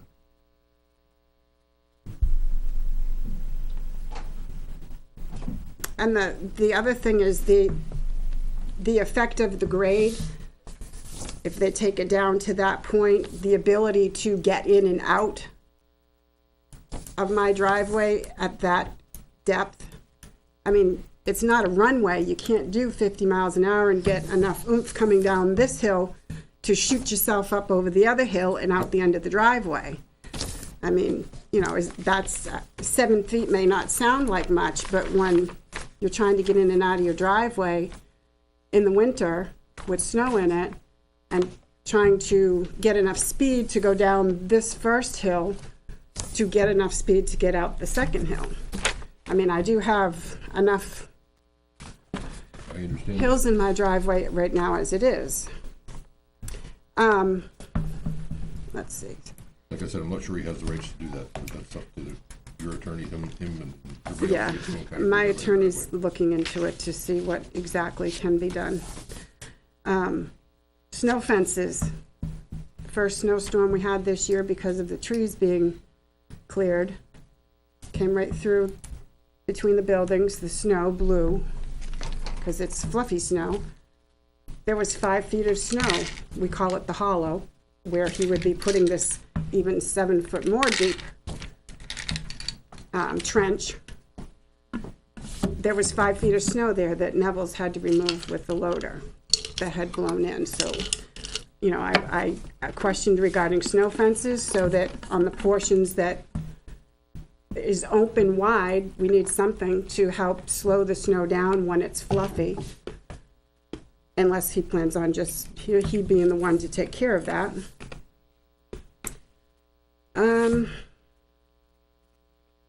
I wanted to know how he's going to keep my driveway accessible while they're working on it.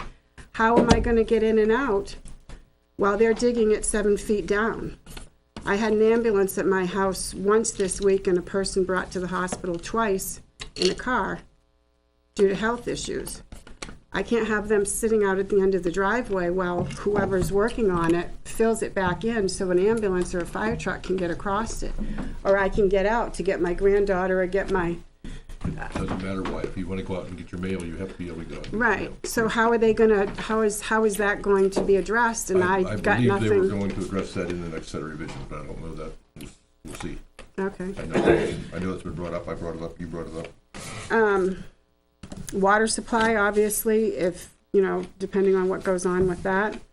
If there's damage to surrounding wells, is somebody responsible for it? Is that something that, but you pretty much covered that. The test pits, they dug test pits. They're full of water. And the river is not up yet. The dam is still open. So, did they close it today? So, the test pits that they dug, if you're coming down the driveway and it's all clear here, you go up over the hill, the one that we were looking down at, there's like a gully. That one's been full of water for 3 weeks. So I don't know, You're saying it's not backfilled? well, there's water in it. I don't know that, the holes, as far as I know, there is water in them, so I'm assuming they're not filled in. But I didn't know if they were, how can you check for drainage and stuff when the river is not at its norm? I mean, when the dam is up and everything levels out, then that's what you're gonna get for from May to October, November, as far as water goes. There's several publications in hydrology engineering studies, you can determine that. Okay, Between the test pits and what type of soil it is, that can certainly be determined without the actual water being there. You can do test pits in November and tell where the water table is in the spring.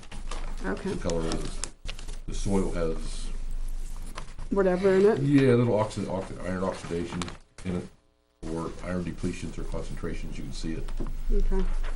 There's, All right, well, that's what I've got for concerns right at the moment. I showed that other backing up to one of them, the snow fence idea, I think personally, I think that is nothing personal, that's your problem, because he has the right to cut down his trees.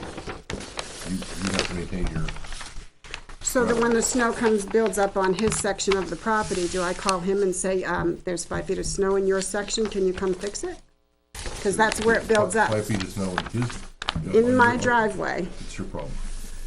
But if it's in his area where he's crossing Well, that's over. between the agreements you guys have to make.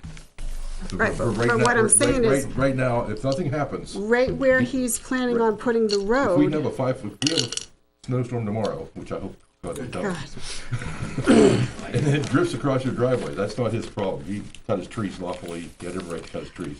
I know, but you're not getting what I'm saying. If it's where his driveway is coming up to cross under the power lines and across my driveway, Yep. that's where the snow builds up. That's where it blows in. So technically, that's his area that he's coming up from the pit. So whose is it to take care of? That's what I said. If The applicant needs to get with you and get some kind of agreement worked out for your driveway. because right where he's putting the driveway, his access road, whatever you want to call it, is where we get stuck every year, where we have to, it's impassable, we have to get a loader in there to remove it. Okay, Thank you. thank you.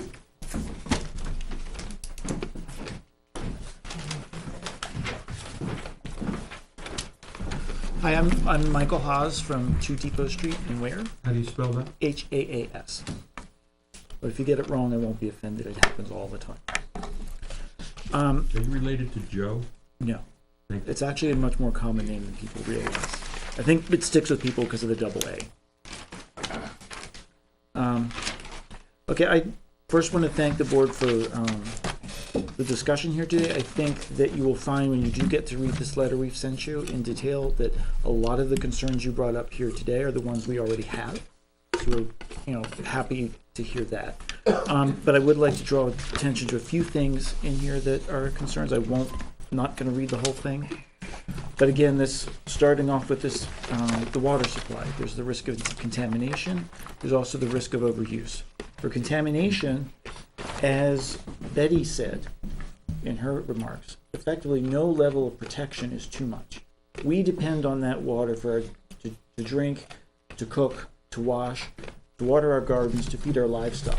The tenants of this site, whoever they're going to be, will not have that same vested interest in that water supply. That's not to say that they're going to deliberately pollute it, but they're going to think about it differently than we would.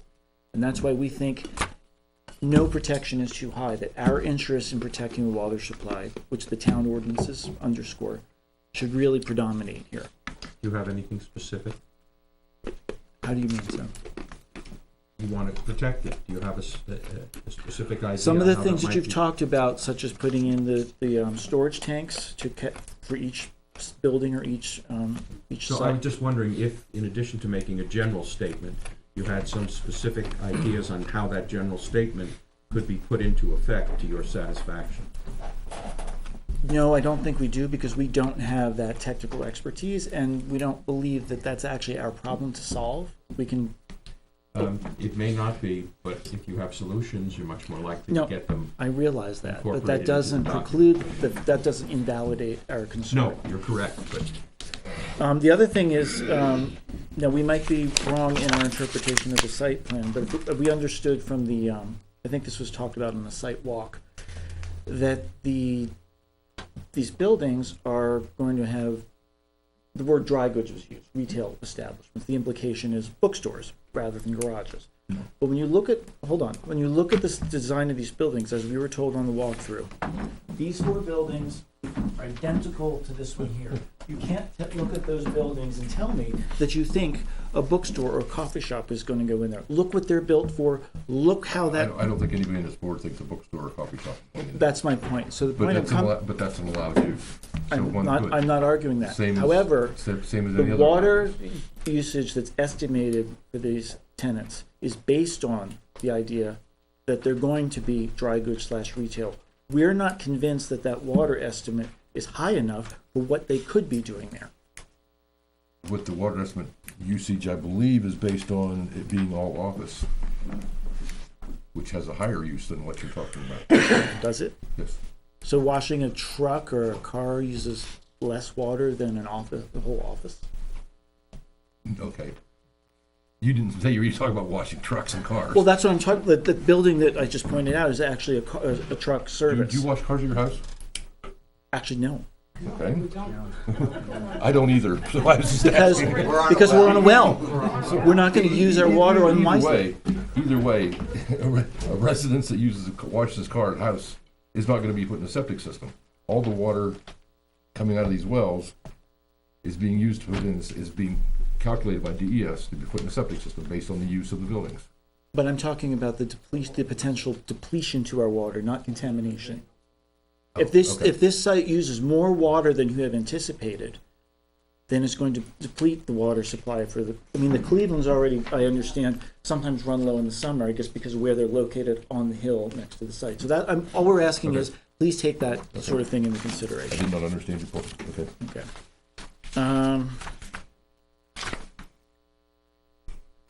One thing that wasn't, you didn't question the developer about was the lights that are designed for they're intended for these buildings. I got that on my list, I forgot it, you're right. Yeah, we understand that there are 250, Kevin Lefebvre took, It's an equivalent, they do mention LED, but it's an equivalent to about a 250 watt floodlight. and there are 32 of them planned. Yes, and the lighting plan shows 0.0 candle power coming off the parking lot. So, They also show them as, the drawings show them as a wall pack projecting outwards, not dark sky compliant, where they would be aiming down. One person at a time, please. so in any case, that's one of the things we'd like you to take a closer look at and consider whether that's going to create a lot of light pollution at night. again, we moved here a year and a half ago. I moved from a residential district in the city where I couldn't see stars at night. Now I can. I'd like to maintain that. That's a simple fix.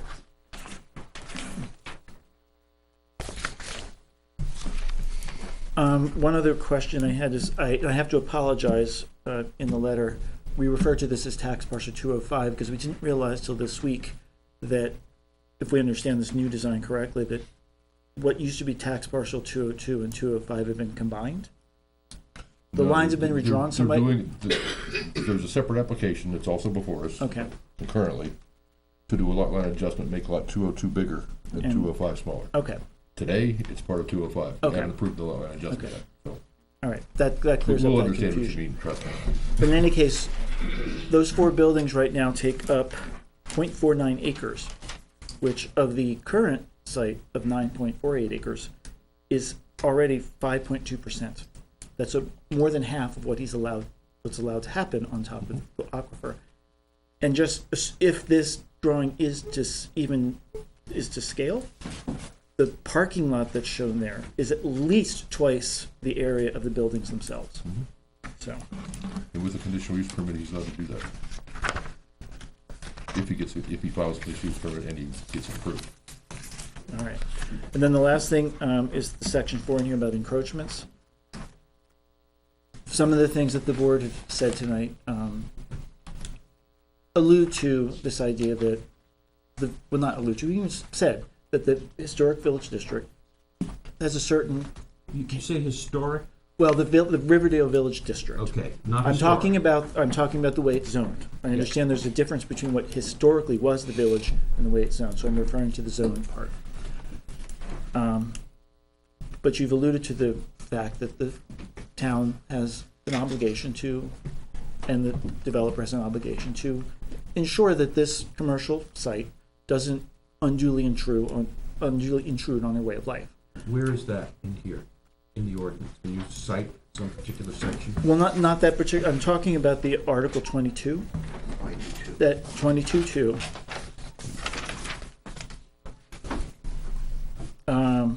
That's a list of districts, right? No, that's. Right, well, sorry, it's the purpose. it's the very first section of Yes. that, yeah, which defines what the ordinances are meant to do. And I would just like to point out, I'm not gonna go through the discussion that's here in the letter, Yep. but that this idea of encroachment is not what happens inside the village, but the idea of encroachment is something that crosses a boundary or interferes with another person's property rights. This site abuts the Riverdale Village District, not in its entirety. To stop you for a minute, I don't believe encroachment has anything to do with it unless it's going in the district. You're not encroaching on another person's property unless you're on the other person's property. I can't encroach on my neighbor's property by being next to his property line. The common and legal definitions of encroachment involve the idea of interference with property rights as well. The point is, we're not gonna I'll solve second. this question tonight, No, but again, keep that in mind because it could be an issue that comes back later. If we believe these encroachments have occurred. Okay. And then we would feel obligated to pursue that. So. And then lastly, we had requested a regional impact study. We're heartened to see that that's actually something you're going to pursue. what?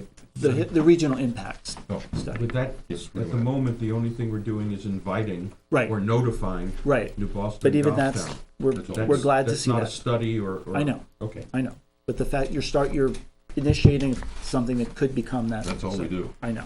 Okay. And that's all the remarks I point. have. I'm gonna turn it over to any of my neighbors who want to speak. Thank you.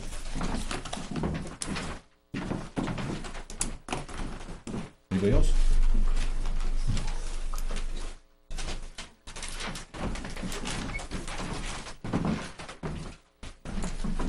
David Nelson of 10 River Road, Weare. One of the concerns I had was the height of the buildings. We went on a site walk. We were basically promised in the meeting beforehand that they would have a stake put up so we'd have an idea on the height of the building so we know kind of the impact from the neighborhood and whatnot, what we were going to see to have an idea, because one of them you're gonna be able to see, and I believe I heard him say that one of them was gonna be like 15 feet or something above grade, the peak would be. I thought I heard that on the site walk. I'm not quite sure if that would be the one that's kind of up on the bank, closest to the river. I didn't know if it would be possible at some time that somebody could, put something up so we could kind of have an idea on how high these buildings are going to be. Well, at the last meeting, I remember Mr. Dahlberg saying he wasn't gonna be able to put balloons up. However, at the site walk, I'm pretty sure I know which building you're talking about. The one that's close to the river. Yeah, I'm not sure which number it is, because none of the buildings are ever numbered on the plan. The ridges are all within a foot of each other. So the finished floor are all within a foot. So they're essentially within a foot, all being the same height. Yes, but the last one we were standing at, we were pointing down the hill at the leach field and the. Yeah, there's one that's gonna be kind of way down low. And then, The last one we saw that was 9 feet high, 9 feet above grade, 9 feet above the ground, the peak would be. yeah, that would be the closest one towards the river. Yes, That's gonna be 9 feet above the grade, the stake that was in the ground. yes. Okay, so that'll be quite visible then from everywhere then. And all So of are the they- others are going to be the same height, Mr. Fillmore said. Within a foot, same elevation, yes. So when you mentioned about plantings, would they be putting some trees in that would kind of be hiding that from the neighborhood down below? That's the issue that we've raised. Okay, yep, thank you. And that was one of the things was, and will they be changing where they say now there's going to be 5 condominiums in that? Are they changing the style of these buildings? Because there's only 4 overhead doors in them, isn't there? No, there's 5. Is there 5 doors? There's 5 units in each building. It's 5 units, but there's only 4 overhead doors, I believe, 3 and then 1 on the end. I didn't know if they were gonna be changing them or something to, If they do, they have to come back to us and let us know that. that's what I was just curious on. I got too many pieces of paper now, I can do loose. Right here, right. Cruz has one right there.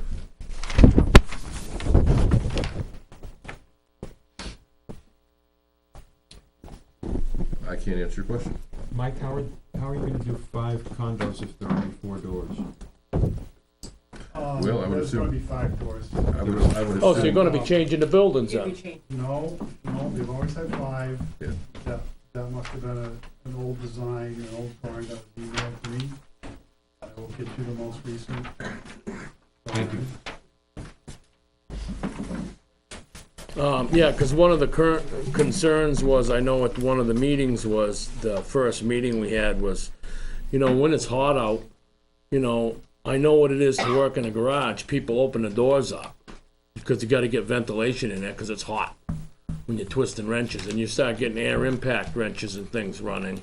It gets pretty loud echoing over the river. And that's one of our concerns, that we don't really want to hear that on Saturday, because most people work all week and you get a Saturday off. You want to enjoy your time and you don't want to hear that all day Saturday. And another concern was the stumps. When you pull all of the stumps, were they planning on bury those on site or are they going to truck those off? Because they shouldn't be buried on site where it's an aquifer. They can't be buried on site. No, it's an aquifer. And I I didn't notice any note anywheres. didn't see a note. Nope, I didn't see anything anywheres on any plan about them being trucked off of site anywheres. And I just thought perhaps it should be noted on there. Yep. And the monitoring wells, you've already found that and touched base on that. And you already found that the snow removal isn't there, because that's not on the plan either. I've already searched that out, that's not there. They seem to have omitted that. One other question I had, that the road that they're going to be putting in, the access coming in off of Oil Mill Road, how wide was that going to be? I noticed they showed us on the walkthrough, they showed us the center line where it was gonna be approaching that steep slope, but they never really mentioned the width. I was just curious how wide it was going to be going towards the existing building, and if the planning board approved it, if, let's say a delivery truck was backed up to that bay, 24 feet. That's what I thought, I didn't see it. it's 24 feet. I was just, the way that road would be, that a truck backed up there to deliver something, if the planning board approved it, is the town liable if somebody gets run over because that's so close to that overhead door? Is there legal repercussions towards the town? It's private property. I know it's private property, but if you knowingly say, that road's good enough, It's private property. okay, that's one thing I was just wanted to check on. And the silt fence, you had brought that up. Now, would you ask for any other silt fence besides them fixing that one portion, small portion that's missing? I noticed it says on the plan that the town has the right to ask for more silt fence protection if they so desire.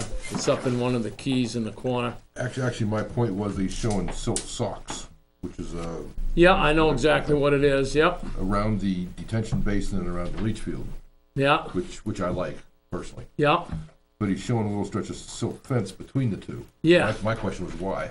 yeah. I mean, I think there's enough shown here, because everything else is a cut except for that. Yeah, well, area. my concern was I didn't know over by the river, there's quite a slope, and it shows them with site disturbance up there because they're gonna put the netting on the top. Yes, that's a cut slope. Yeah. Why don't they put anything, they're cutting it back in? Yes, so the water's gonna run into the site. Well, they will be disturbing it on the top. I've worked on a lot of construction sites, and when there's any river and wetlands, they require silt fence or silt sock around all the wetlands, at least the low side of it, near the water and the wetlands to protect it, just in case of anything happening. But the water's gonna flow away from the river. Yeah, but if there's any disturbance at all on the top of it, normally any job site that you go to, if you go to, I'm not disagreeing with you, I just think it's silly when I see silt fence off a hill. yeah, it's going to flow, it's going to flow in, but when they start disturbing it on the top, that soil's gonna get disturbed on the top. You know it as well as I do. But thank you very much for your time. Thank you. Mr. Chairman, there is silt fence all along the toe of the detention basin and the septic. Yes, There's a dual line type on the plan, yes. so there is. I think Mr. Nelson was talking about the top of the slope, where there's The the, whole length of the river. yes, There's that. They show a silt fence there too, Craig, you can barely see Has it. the snow fence. Right in the for trees, there's silt fence. People out. no, that's snow fence. That's the no orange. fence. That doesn't stop erosion. Well, we'll see what alteration of terrain says. You say it, we'll do it.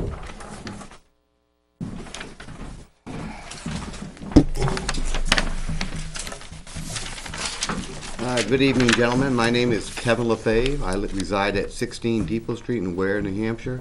I am technically in New Boston, so I am not actually a Weare resident, but I do have What concerns. was your last name again? What was your last name again? LaFave, spelled L-E-F-E, B as in boy, V as in Victor, R-E. And yes, we live in New Boston. We did buy a property in Weare, so we are eventually be full-time residents in Weare. But some of the concerns that were brought up, I agree with. But I'm still at a loss on your 29.7.2 when you guys talk about impervious surfaces, how you're going to give conditional use when the idea of the whole thing was to originally protect the aquifer, and now you're going to turn around and say we can give him a conditional use for more. Now the lot, if he's going to combine it with the other property in any way, shape, or form, they've already got a lot of impervious surface on that side already, so that should be taken off of what he's doing. So I'm hard pressed to figure out how you can, on a 9-acre lot, turn around and come up with 2 acres worth of paving and impervious surface with buildings. And if you want to combine it with the lot next door and it's more land, you know, you're going to pull some land off of that, doesn't that make the other lot now out of compliance? And I know that's grandfathered. We are talking about 2 lots combined, and yes, the applicant admitted he was over 10% Of the 2 or just of the 1? of the, after the lot line adjustment. He's over 10%. Now, there is a future proposed lot line There's- adjustment to break off. There's also Article 3.13.3 criteria for granting a conditional use permit that we have to abide by. But would you not go with the more stricter of the interpretations when it comes to the aquifer? You are on an aquifer, and there's special rules for the aquifer, which say I'm not 10. trying to be argumentative, but. Right. But But 29.72 says maximum lot coverage may be increased through the issuance of a conditional use permit. And then 3.13.1 is about conditional use permits.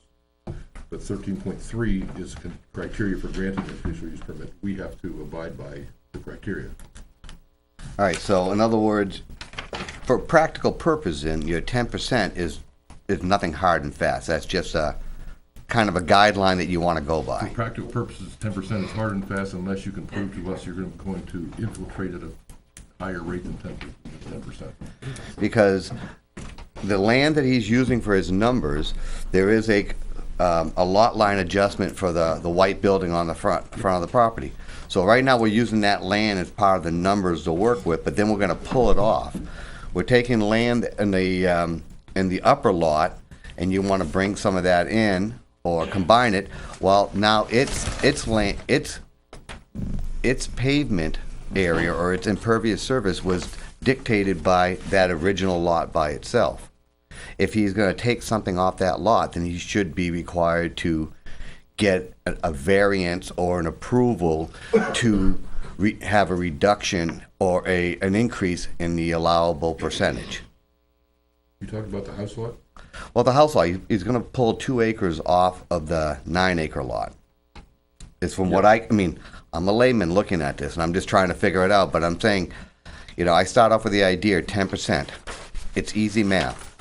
And then all of a sudden, I start looking at these drawings, and including the road and everything, I'm coming, I know the special phrase is under 100,000. Because when I've done research upon this, as soon as you go over 100,000, it kicks in a whole new set of rules with the state.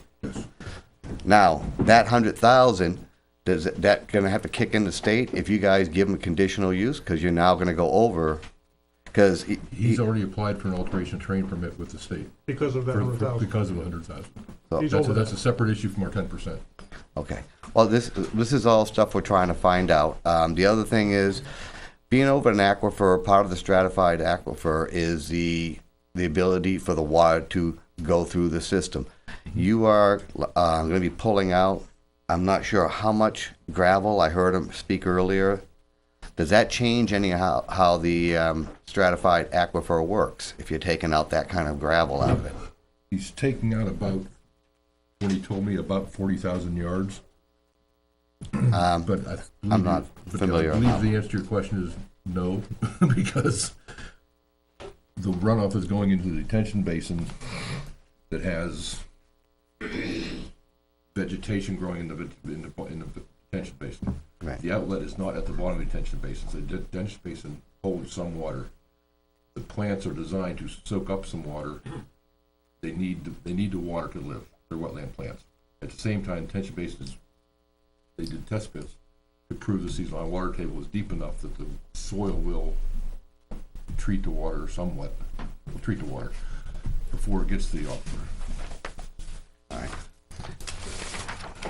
That's part of the alteration terrain permit requirements.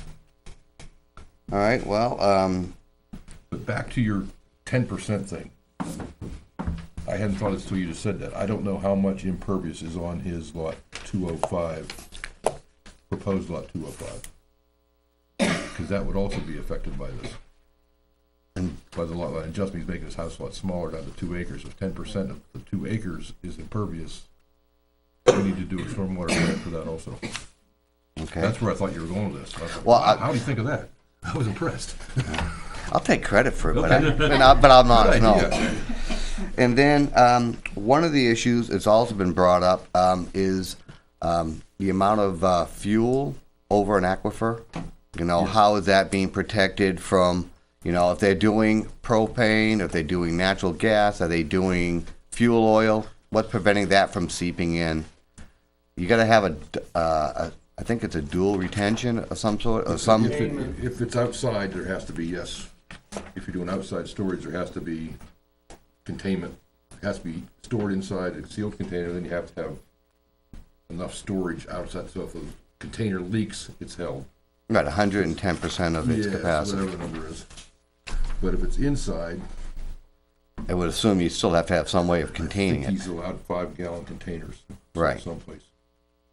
5 gallons is a max container.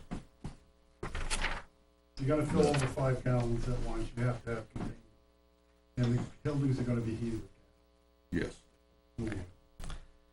And then the last item I have is, in the minutes of the meeting on the 22nd, the fire department noting that there was no reliable water distribution system exist in the area.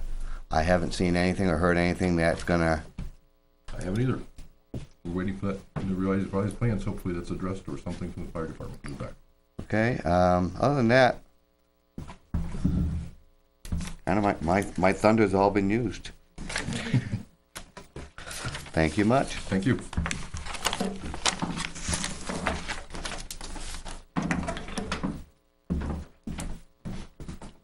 Anybody else?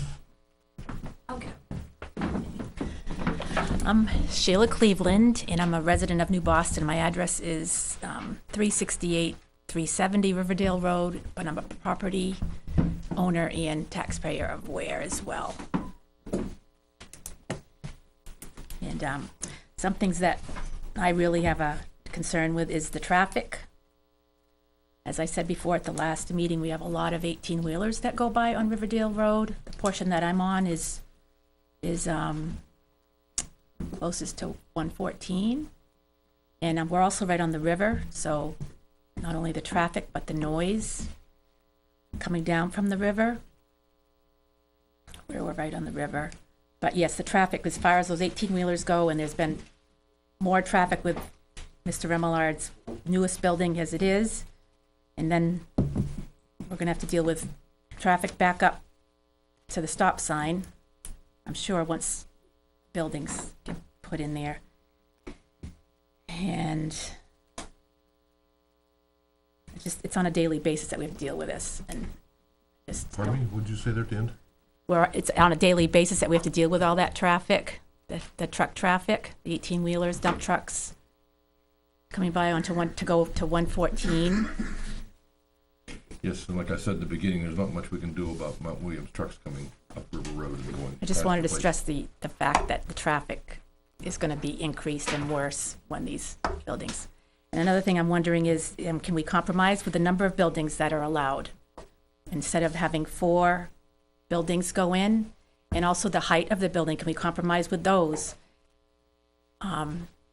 Because of the view from the 370 Riverdale Road house, and property values are gonna go down. That's another concern I know that a lot of us have talked about. And,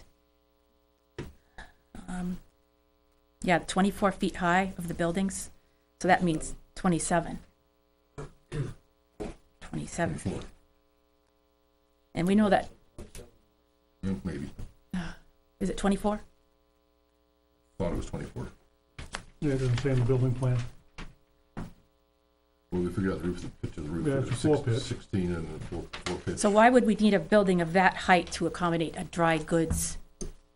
If Well, that's he needs what's a garage door with proposed. 16 feet high, then he has the peak of the roof over that. So I'm asking if we can compromise with the height of the building and the We amount. can't, But I can't talk can't. to him, I understand. so that's why we have to go through you, right? Yes, thank you. What's the eave height, Mike? It doesn't say on this plan what the eave height of the building is. I believe the eve height is 18. Okay, the full pitch for 24 is 8 feet, so it's 18 and 8. 30 feet is allowed by the ordinance. Yeah, I'm just, with the roof pitch, though, at 18-foot eave height and 8 foot of gable to the peak. The 26. not 26. 24. Yeah. And another compromise would be the business hours that I'm concerned with. I live right behind John's Auto, and I have enough noise from there and coming down the river to get more noise and hearing the traffic. If we could compromise and do 8 to 5 on Monday through Friday, 8 to 6. And then on the weekends, at least only till noontime on Saturdays. We'd like peace and quiet in the residential neighborhood. And we have dug wells all around us as well. So yes, we are concerned about not only pollutants in our pond area that we have on our property, which is a pretty big sized pond, and in our dug wells as well on the property. How deep is your well, do you know? Wouldn't know that. My husband would be. Yeah, yeah, it's not that. I wouldn't Yeah. think so. We had to have. My son. So who's going to address the compromising of the We're hoping that the applicant comes back and compromises. okay. And as far as the buffers go, and we know how trees, maple or whatever, leafy trees, they're gonna fall off in the fall. Through this time of year, I know that I can see John's Auto above me and the leaves are not there. So, I don't know, arborvitae's provide a pretty good buffer. He is proposing mostly spruce, or Spruce. fir, I mean, white fir and blue spruce. Not very many, like I mentioned, 15 total. Only 15, and seeing how my sister-in-law is not here either, she had to leave, but she's the one that lives across the street from the proposed buildings, and she has a clear view of the clear cut right now between Edda's house, Mrs. Smith's house, and the old Smith house, which is now Mr. Remelard's. And so she's concerned about buffer, noise, and the visual impact as well. And, hold on just 1 minute, I got her glasses on. Oh, and who's gonna be, as far as the wildlife study goes, how will we know that's going to be done?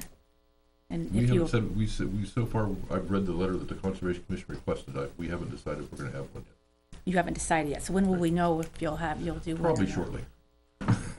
Tonight, Okay. less than 45 minutes, I hope. No, okay. Yeah, I feel that the business hours too, I mean, would you like those businesses in your neighborhoods to go on that long? And even though you say it can be quiet after hours, we know that's not who's gonna police that? Because again, as a resident of New Boston, behind John's Auto, at 10 o'clock at night, I can hear revving of engines, which I'm dealing with, but how are we gonna police that? It's a big concern. And we're just passionate about growing up and living in Riverdale. We're all passionate about this. That's why we are so concerned about everything that's been going on in the area.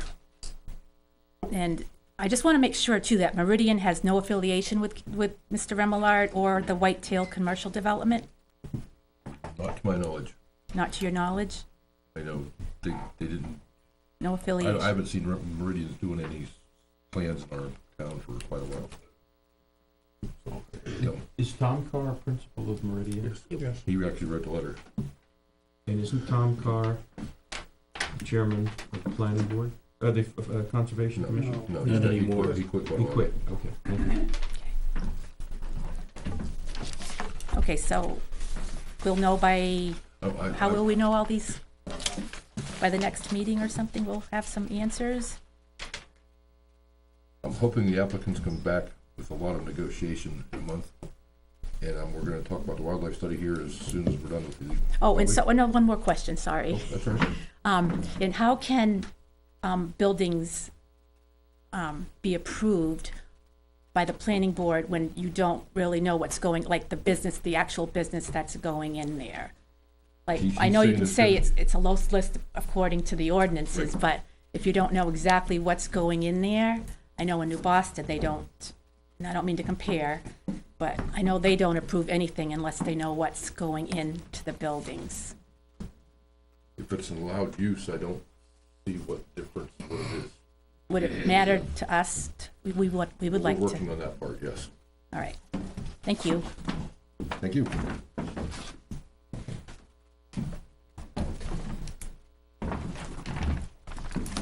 My name is Kyle Cleveland of 370 Riverdale Road, Weare, New Hampshire.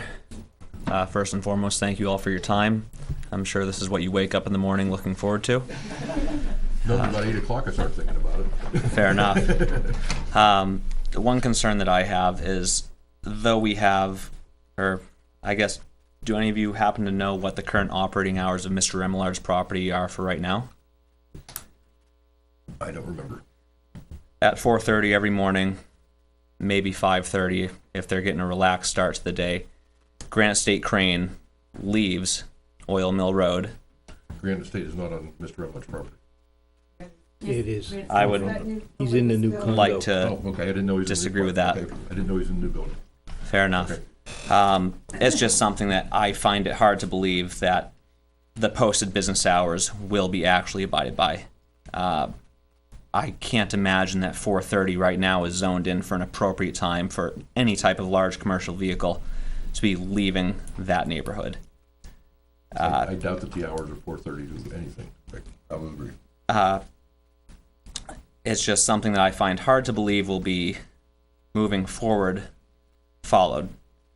Similar to, And therefore, well, if we have residential hour, or if we have operating hours of, is it 8 to 6 on weekdays? yeah, If they're not following those hours, is there any repercussion? Is there any ground to stand on? if, What is the point of a posted hour if they just continue to use the land? Chip Meany has a form, you fill it out, and it's a complaint. He takes that and investigates, and takes action if he finds out that you're right. That's our enforcement process. Did I state that correctly? The other question is he working at 4:30 or is he getting in his truck and taking it to work? Well, I would think if he's climbing in his truck, going in the building, getting his truck and driving out, he is operating. So therefore, he should be waiting until 6 o'clock if that's what he's doing. Then you need to fill out a complaint form and I will add it to the list. Absolutely. It's just a concern among many of this property here. Vigilance is the price of liberty. There's some other things about liberty, but we'll leave that be. Property values, those have been already addressed as far as these buildings aren't going to help the property values with anybody that owns property in this neighborhood. Gravel, as far as having a catch basin, I can understand that the plants that will go into place will certainly help with anything that is going into that catch basin. It is all on top of gravel that is going into an aquifer. Gravel is the most porous material around, and that is not going to prevent any type of chemical from seeping deeper down, especially if there's a 7-foot barrier between aquifer height and where this catch basin ends. If you look at any type of research, 7 feet is not nearly enough. You could have 50 feet of gravel, and it is not going to filter out I'm going to disagree with you a petroleum. little bit because septics only need 4 feet above seasonal high water table. That's septic, that's not petroleum. Okay, I'm just saying 4 feet is enough for septic, so. Yes, but septic is something that occurs naturally in nature. Petroleum is a human-made compound that does not leave a surface in 7 feet. That is something that will impact this aquifer, and this is something that will impact this neighborhood. So what are you suggesting be done about it? As suggested earlier, they were saying that every single bay should have some type of container that has to be drained, and that is the responsibility of the owner or the condominium proprietor. It is something that I don't feel, nor would any research validate, that this gravel is capable of making a safe barrier between drinking water for the residents of this area and what the catch basin is supposed to perform on paper. At that point, I mean, it inherently doesn't align with ecology. We can say that just because people are working here, they're not going to intentionally pollute anything. That's understandable. However, there are risks and there are accidents that happen all the time. This does not need to become the next Flint, Michigan, 50 people at a time. Dear Mike, no, that's a personal note, I'm sorry. For the zoning board, thank you very much for your recommendation of the buffer vegetation. And thank you very much for your time tonight. Thank you.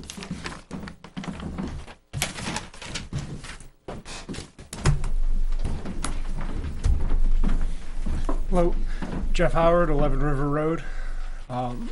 One of my primary concerns about this is the removal of earth products and what will be done to stop the just dust and things from going in the river it's right there. I live directly across from the property, so I'd be concerned if the lot line is changing and with all the material being removed, just what safeguards would be put in place to prevent all the sediment from moving into the river. That we just got the dam raised up, so we're just getting it deep enough for wildlife to actually live in. So I'd be concerned that if this is approved, that there'd be a significant amount of dirt and dust going in. So I don't know if that's under you guys. I just wanted to bring that up. Well, that is part of the erosion sedimentation control plan that they have. Okay. That is being reviewed by the state. Okay. That's part of the AOT process, and it's also part of the Shoreline Protection Act because Sure. Scotticoag obviously has a shoreline to protect. Okay. So the state is taking care of that as well. However, the only thing I can say is to add to that is during construction, sometimes dust does get a little carried away, and contractors don't water as much as they should. Mm-hmm. I will admit to that. But what we can do about it is all we can do is make the inspector aware of our concerns. Okay. Thank you.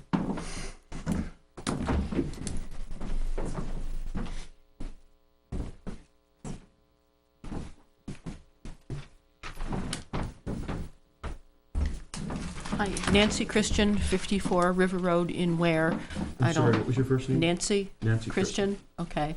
I just sort of want to put a little bit more emotion here. I don't have facts and numbers and everything, but my house was built in 1840. I own land on both sides of the river, so I'm technically an abutter. And I moved in 2011. And I used to see otters, fisher cats, lots and lots of turtles. I mean, anytime I walked over to the river, there were turtles and frogs and everything hopping all over the place. I don't see them any longer. I used to see a great blue heron virtually every single day. I didn't see it once last year. And, you know, one of the reasons I bought the property was because of its beauty. And it's quiet, and the river, and again, property values, you know, it's bad if they go down. If property values go down, will my taxes go down? I mean, is that something we could all consider? Are we gonna get lower tax bills because of all this? I'm just really concerned about the fact that this beautiful historic district and my beautiful historic house is being encroached upon, and we talk about encroachment, and what about noise, and what about light, and what about the visuals? Maybe they're over that line, but the noise, the light, the visuals are all on my property. I can see all it, I can hear it, I can smell it. So I just don't think that this idea that there's a line, and as long as they don't put their little pinky foot over the line, nothing has changed. I think that when you think about encroachment, you think about the fact that I can now see through the trees to where all the trees came down. I can hear their noise, and if they put up all these god-awful lights, there'll be terrible light pollution, and I just love going out and looking at the stars, as I think other people have said. So that's my 2 cents. Thank you very much. Thank you.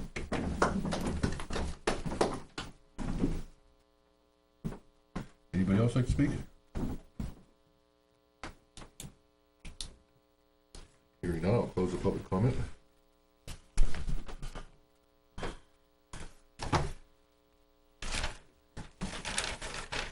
took a lot of notes, I don't know about you.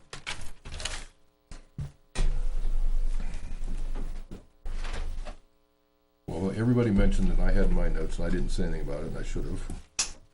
It was written down here. The lights, I had mentioned before, being downcast, motion detected, dusted on, all those things. We haven't seen revised plans yet. I realize that. Hopefully that'll be on that. I do like the idea of the oil and gas separators and a couple catch basins before it gets to the detention basin. I don't know about the floor drain thing yet. I was thinking about the floor drain and the holding tank after the floor drain myself. What was, then how did that contrast with what you said just a moment ago? I thought that's what you were There's an referring to. oil separator in a catch basin. So the water flows to the catch basin, the oil floats. You don't take the water off the top, you take the water, it's like basically put an elbow on it, it's more than that, but you put an elbow on the outlet. You're not taking water off the top of the catch basin. How often do you clean something out like that? I don't mean to interrupt you. That would be in the, I didn't know what the maintenance was. I don't know right offhand either, to be honest with you, but it would have to be in the plans. We would have to have some kind of inspection, obviously, during construction. We should have to hire another inspector because we can't use the one we're usually using. That is correct. Right. So we gotta think about that a little bit. Since it was mentioned again, I'll bring back up the wildlife study, since the Conservation Commission mentioned it, and so did somebody. Sheila Cleveland.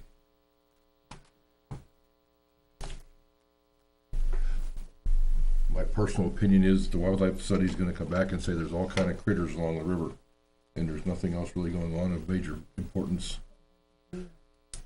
It's gonna say there's some deer going through there, but the main wildlife is gonna be along the river. I've seen, I'm a surveyor by trade, by the way, so I do this stuff also. And I've hired consultants to do wildlife studies. And if there's a wetland, that's where they find the wildlife every time. Personally, I think it's a waste of money, but I'll let the board make up their own mind about that. That's my opinion. Well, shouldn't the wildlife study been done before? It's perfectly legal to cut the I timber off understand, anytime. I said the wildlife, there's a big change in wildlife. So initially, if you've done a wildlife study, there'd be some validity to it. But at this point in time, because I tend to agree with you that, unless there's soap in the sun out there or woodchuck or something, there's not much more. Well, that's true. The woodchuck population might have increased. That's a good point. Yeah.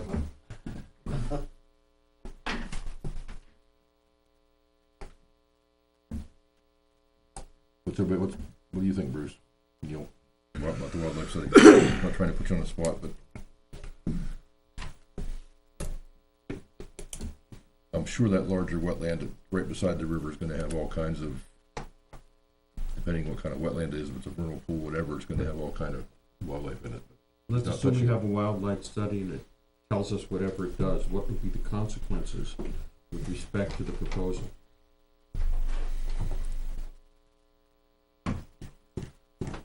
I mean, could it, for example, if you say yes, the wildlife study could lead us to refuse to limit the number of buildings to 2 because of the effect of the buildings on wildlife, then that would be a significant reason to have the study done. I think But if you're saying that, if the study's done, well, that's nice, and there would be no impact, then why do I it? think the only way the study can negatively impact the applicant would be if it comes up with some kind of endangered or threatened species, which we've already been found out about.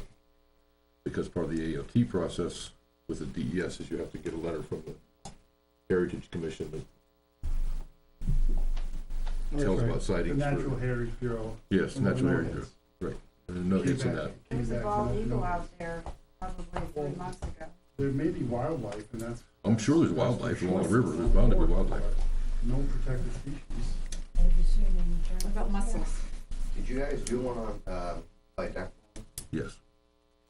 Many, many years ago. We did one at Brookshire. Just wondering if you did them there. We did one at Duck Pond, we did one at Brookshire. We might have done one at Holly Hills. But those are That was totally before different. me. Those had long road infrastructure being built. That would Yes. bisect game trails and all that kind of thing, where this is, And they were also a cluster design, so you could theoretically move some houses, move some lots around to accommodate something if you had to. I mean, he is obviously, to me, away from the river as much as he can get. Like I said, I don't know what the wildlife study is gonna gain us or anybody else, personally. I tend to agree with you on that. Did the conservation commission ask for a wildlife study or just look?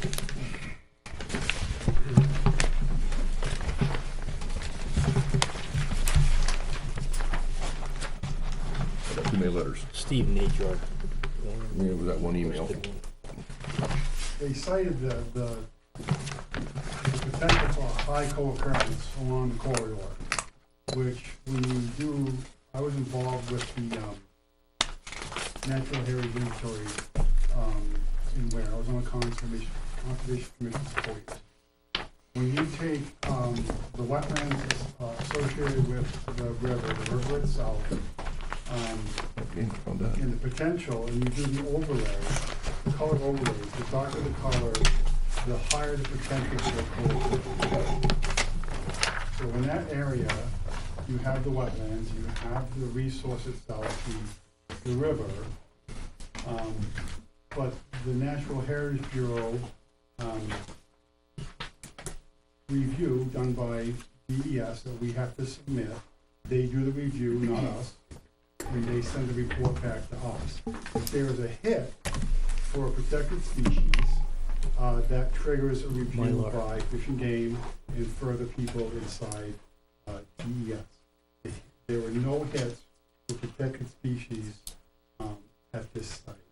Not to say that there aren't deer and beaver and turtles, but we're not touching that resource. With turtles?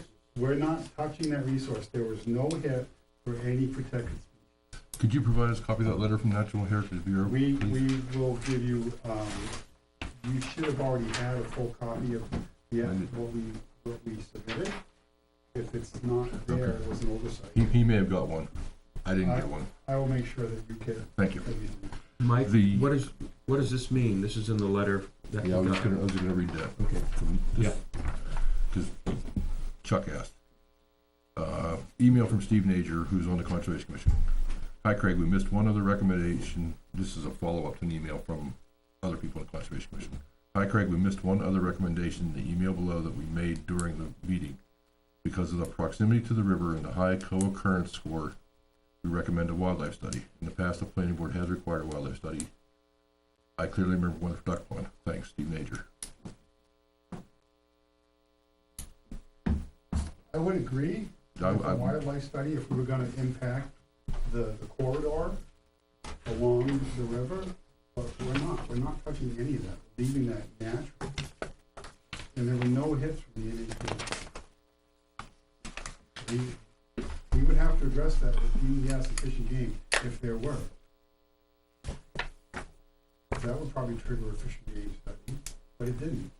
We followed all the rules.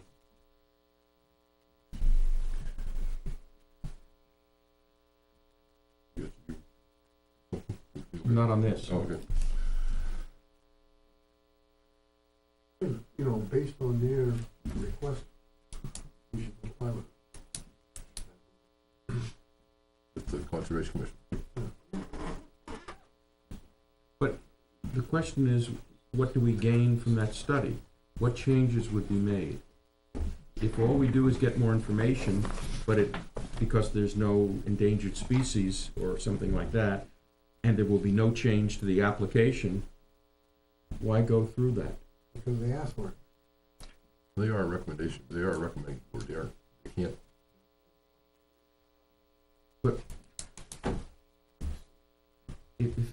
if a study or something isn't going to have a practical impact, I don't understand why we would want to go to the expense of doing that. But wouldn't that be the point of the study to at least to confirm that you're right in that assumption? I'm not challenging what you're saying. But the whole point of the study is to actually look at it objectively and determine whether or not what you think is or isn't happening is correct.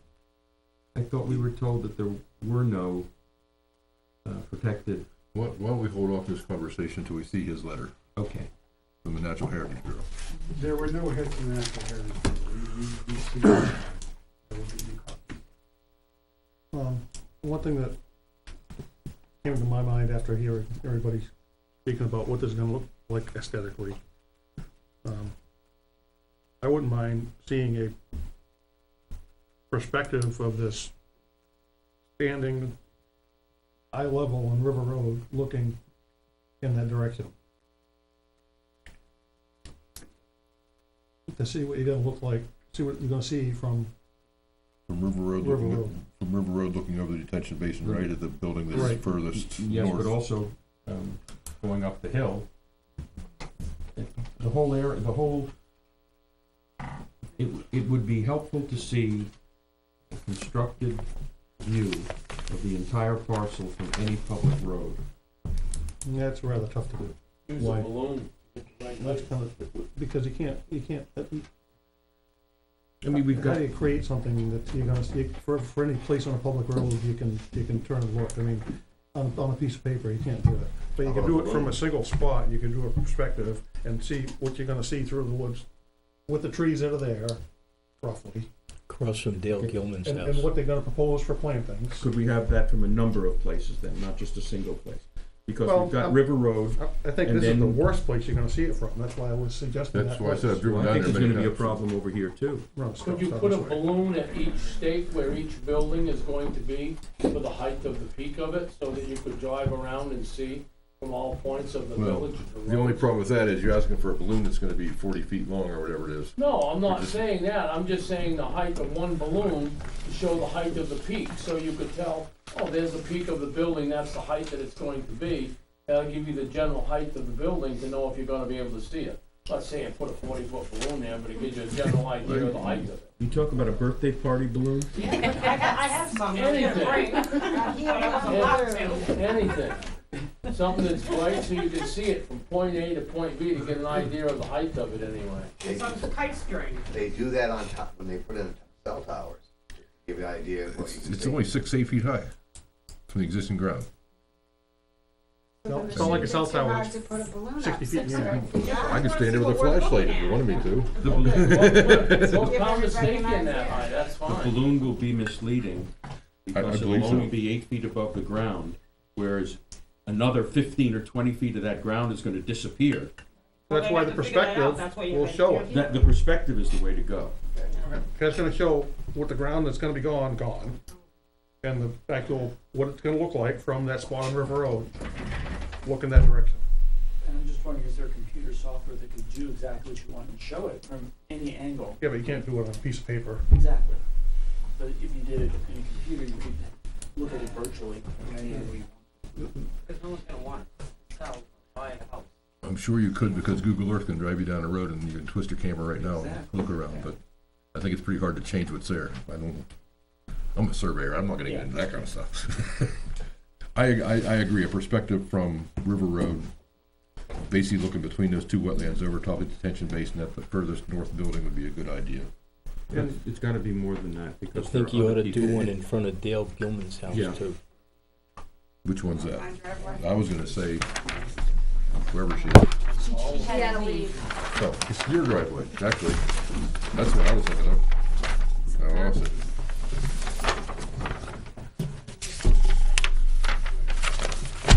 From here. So your house, your property down here. Yep, So that's someplace, ours. someplace in here, And this, hers is right here, yes. Yeah. She's got the clear view of that.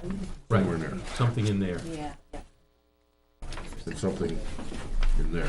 Yes, exactly. Those, at least those two. Right. And this is Riverdale Road? Yes. Jack, there's been a little discussion about noise.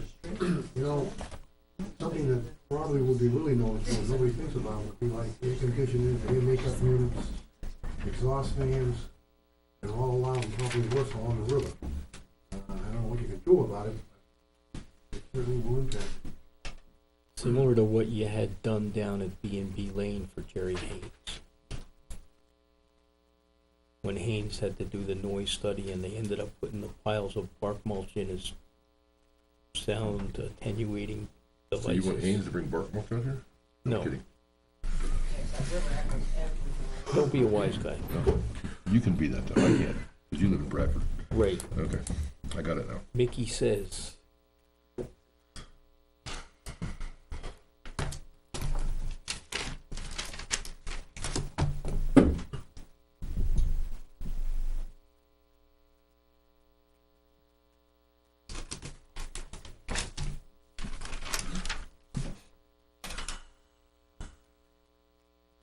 You could put a sound effect. Can we, how do we get a hold, what's the best way to get a hold of Selectmen? We send an email to Naomi? Or For what purpose? for the trucks? See if we can do something about the truck traffic. Everybody talked about the truck traffic. That's independent of this. There's nothing to do with this application. No, it does, because we can stop the trucks from this application going down Riverdale Road. Right, but even if that's done, they still have a problem. We didn't make the problem worse. I think it's part of the planning board's purview to do road studies and make recommendations to the selectmen, which we were gonna do up on 77 and Rockland Road. No, we weren't. Yeah, we were. I wasn't. Yes, you were. I was against it. That's We never what- got that far, though. No, we did not No, get we- that far, We're getting that far here. but that was the plan. Best case, what would the selectmen do?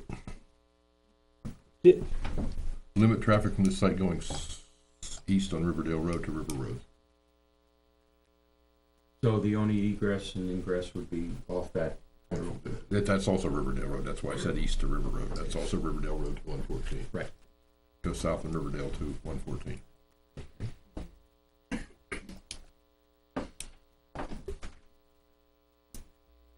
Well, we could request that the applicant go see the selectmen and get that ball rolling. I've had to do that as an applicant in the past myself. Actually, right, I have two.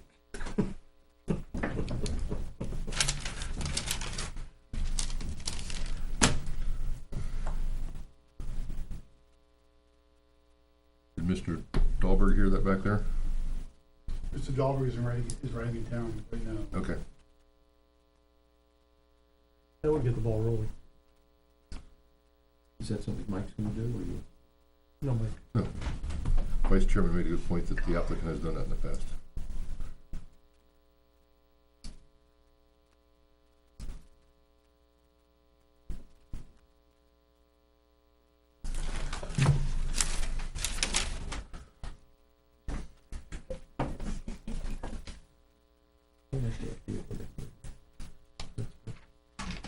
I have to do that. Mr. Mike, you ready with your pencil? So going back through my notes, all the abutters and the planning board agree that we have a issue with the visual buffer. And we'd like to see those two perspectives. And a noise buffer, and the hours of operation need to be negotiated. I'm probably gonna repeat myself a couple of times, those are notes from last week, or last month. Snow storage, Lighting. lighting, oil and we had downlighting and dusk to dawn, motion detected something. Oil and gas separators, condo docks need to be reviewed by the town attorney.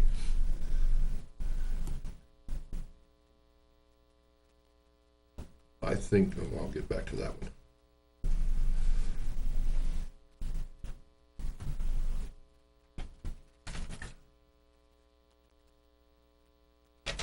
The monitoring wells were near buildings, what we were calling 2 and 3 earlier, in the old building and the well by the river. Buildings 2 and 3, I believe, are the furthest north and west.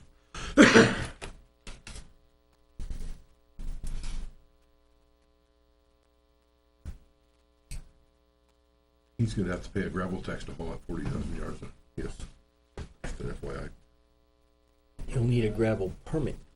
Yes, that's That true. as well. You need a gravel permit to get all that out. Which is back to the selectmen, so when you go to the selectmen, you got two things to talk about. I had written down, I forgot to mention, parking in front of the existing newer building. Can you put, something we should think about is putting no parking signs up there, so people driving into this park I think you ought to maybe stripe this road going across it. I think both. That was one of the markups on my plan for my site. Striping I or don't no? think we show parking in there now. No, but somebody was parked there when we did our site walk.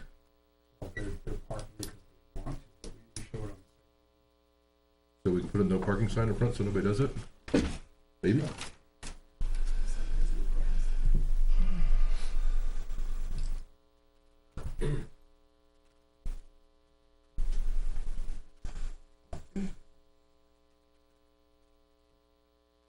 I'm gonna send Drescher an email about the whole condo association insurance thing and see what he says.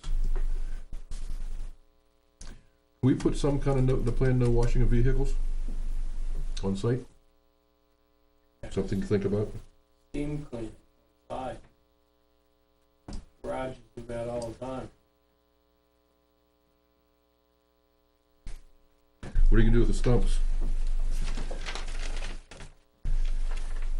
I assume you're gonna grind them, but I don't know that. Well, there is a DES best management Yes. practices for burying stumps. I know you can bury them if they're above seasonal high water table. It's an aquifer.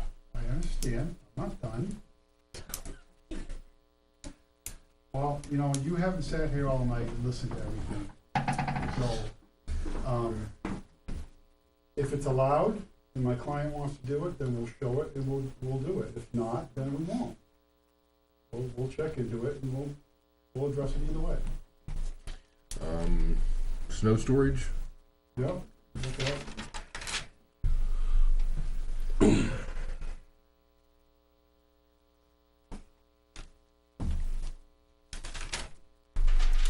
You need to talk to Ms. Rice about her driveway. Indeed. Phone number? Yes, ma'am. You can give it to me if we don't want to. You're on TV. Yeah, you're on TV right Oh, now. I don't need a bunch of phone. No. No, we don't. Have you talked to the fire board, Board of Fire Boards? That's on my list.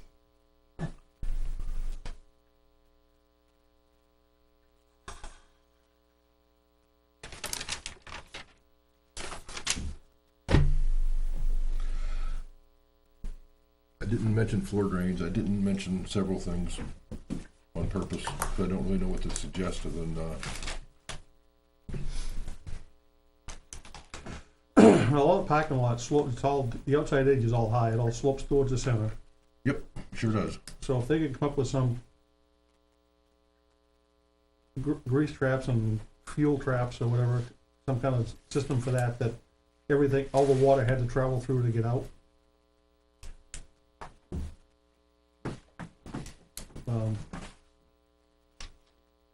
I'm not sure how those work personally. Well, the problem with those is you gotta maintain them. Right. What about dealing with the impervious surface requirement? That's being dealt with in the pond with the infiltration. There's requirement to go over that 10% with the infiltration, you can't, no water can shed the site. And one infiltration pond and just in that area, and that's adequate? Yes. Is that gravel? That's the point. That's what everybody's complaining about. Yes. But that's what makes it work. But if you line it, then you can't infiltrate it. So you're either gonna deprive the aquifer of water, or we gotta make sure we don't pollute it. Two things we gotta worry about. Agreed, and this one retention pond is going to do it? Yes. Yes, infiltrated, yes. And protect it against, Well, we're working on that part yet. and then you're saying if he does this, then the 10% requirement doesn't apply? Correct. Because he's infiltrating at a faster rate than 10%.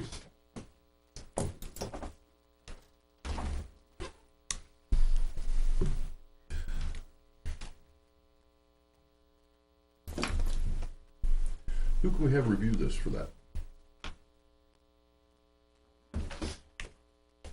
Besides Tom Carr? No, somebody with petroleum expertise rather than where's the water going expertise. It's the make sure that it's clean water that ends up in the infiltration basin. Yeah, I mean, Yeah, exactly. You got me on that one. DES might know. because AOT is worried about sedimentation, erosion control, The the oil, river, those things. They aren't the worried oil about, remediation people. they aren't at worried about the DES. quality of the water as far as contaminants. They're worried about dirt, in layman's terms.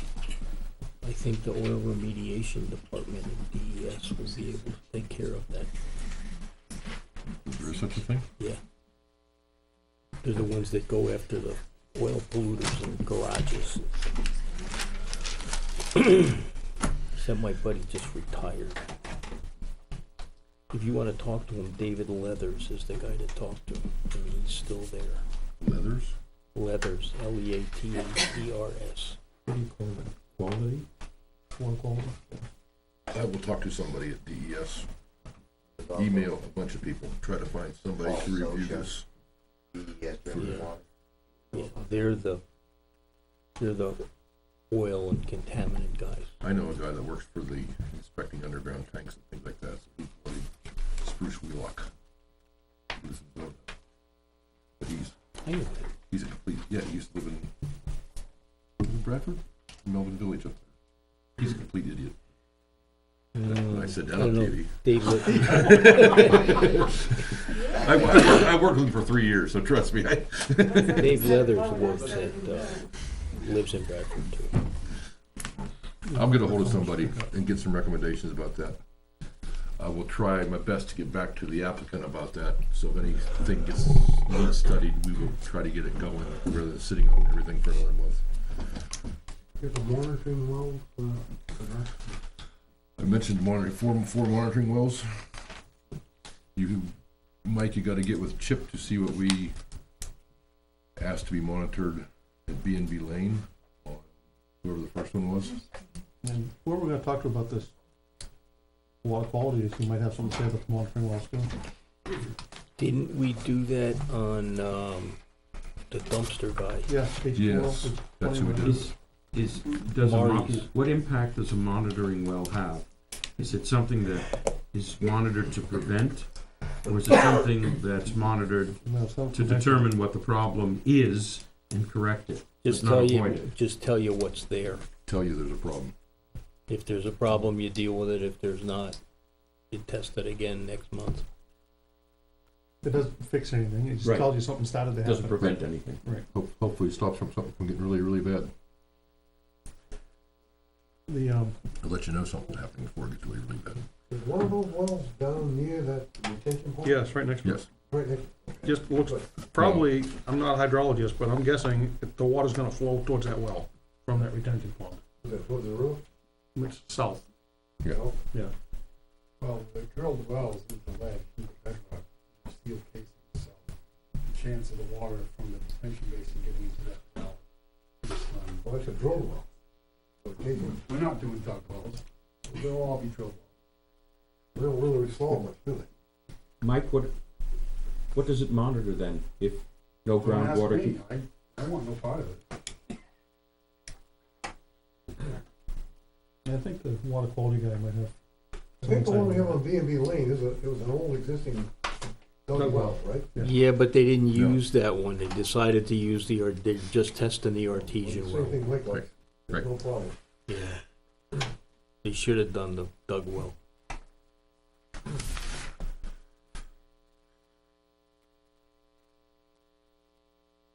Anything else that I missed? No, and if you did, we'll catch it next time. I'll read some notes again next time and see what I missed. I gotta talk to Drescher, I didn't write that down.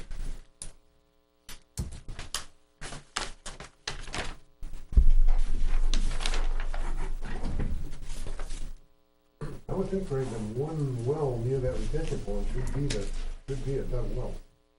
Because it really isn't gonna solve much to drill a well. From monitoring well, actually just put a point well. Point well. Want to get really sneaky in the water, gonna monitor the water out of the bottom of the catch basin? Before the detention basin? something should, that's the area that's probably most likely, if anything's gonna get moved, that would be the area, right?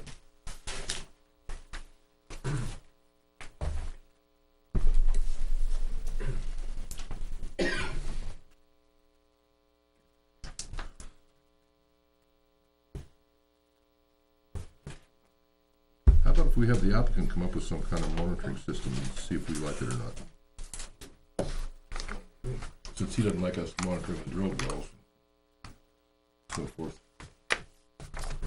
And we can all think about that for another month too, where we're gonna monitor, and I'll mention it to the oil, whoever I talk to at DES as well.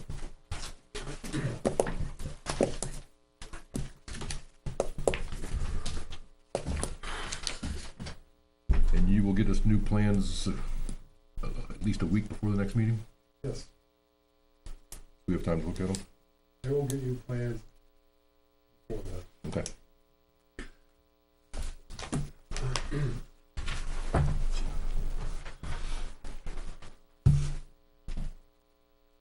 So our next meeting is May. 24th. Really? Well, we going a month or we Yes. going 2 weeks? We're going on.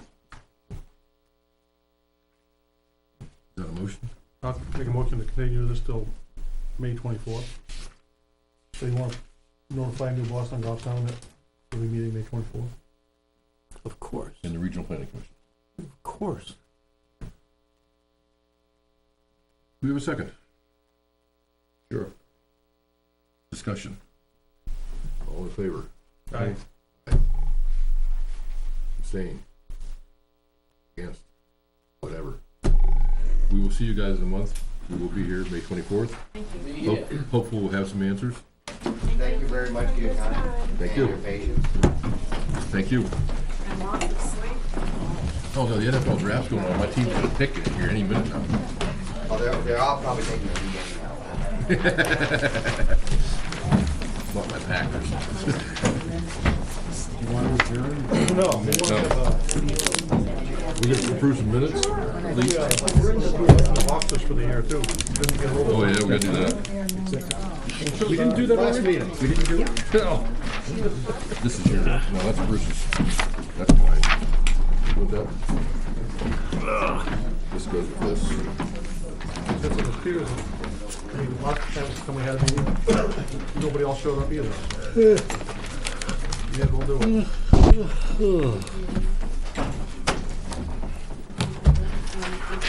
I wanna bring up the minutes from the March 31st site walk. They look good. Make a motion to approve the minutes of the Neil? third site walk. Do I hear a second? Discussion? Where's the date? March 31st. March 3rd, yeah.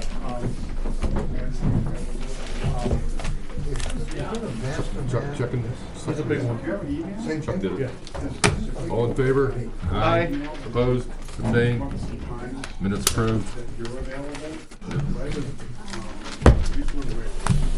We had no minutes. We're gonna put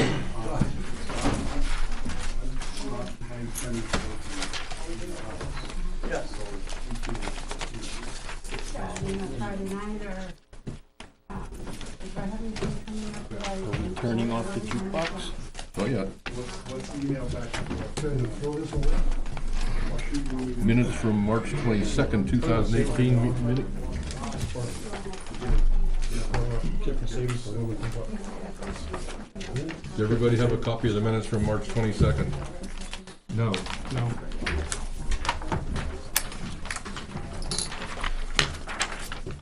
That's all for John, in case he ever Yeah, you decides to show up. Save it for him? Did John do this? He did that. Just leave it down there, I'll get it, Did I do this? dispose of it. Well, no, it is John, isn't it? No, it's me. This is perfect. I can I vote thought for it. so. I agree with you. It said I got two things approved, I'm happy. And these are ours to stick in the Yes, thingy, and they are the latest and greatest. and they will change if I win. Well, probably Saturday mornings. Hopefully, never. Make a motion to approve March 22nd minutes as written.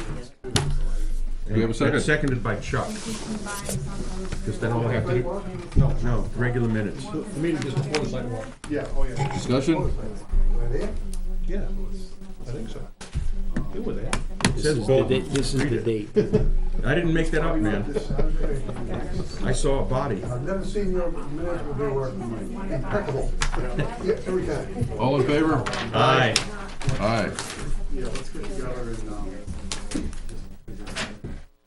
we don't want Officers? not me personally, I just Three of us are officers, don't want to say it. Okay, you guys ready to do the officers? Yes.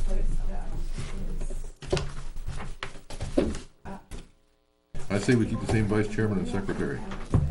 No, Mr. Chairman, I move your opening nominations. Oh, okay, I will. If the secretary should cast one vote for the existing slate. You can't vote yourself out, you know.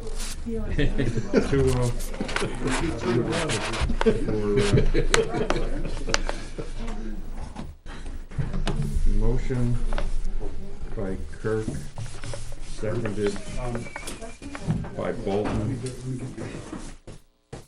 that, and I'll put down same officers, Francisco be chairman, Fillmore vice chairman, and Kirk secretary. And Chuck is seconding that because he said, thank God. You're very patient. No, he's not, he almost lost. Yeah, almost. Okay. The motion has been made and seconded, Mr. Chairman. Discussion.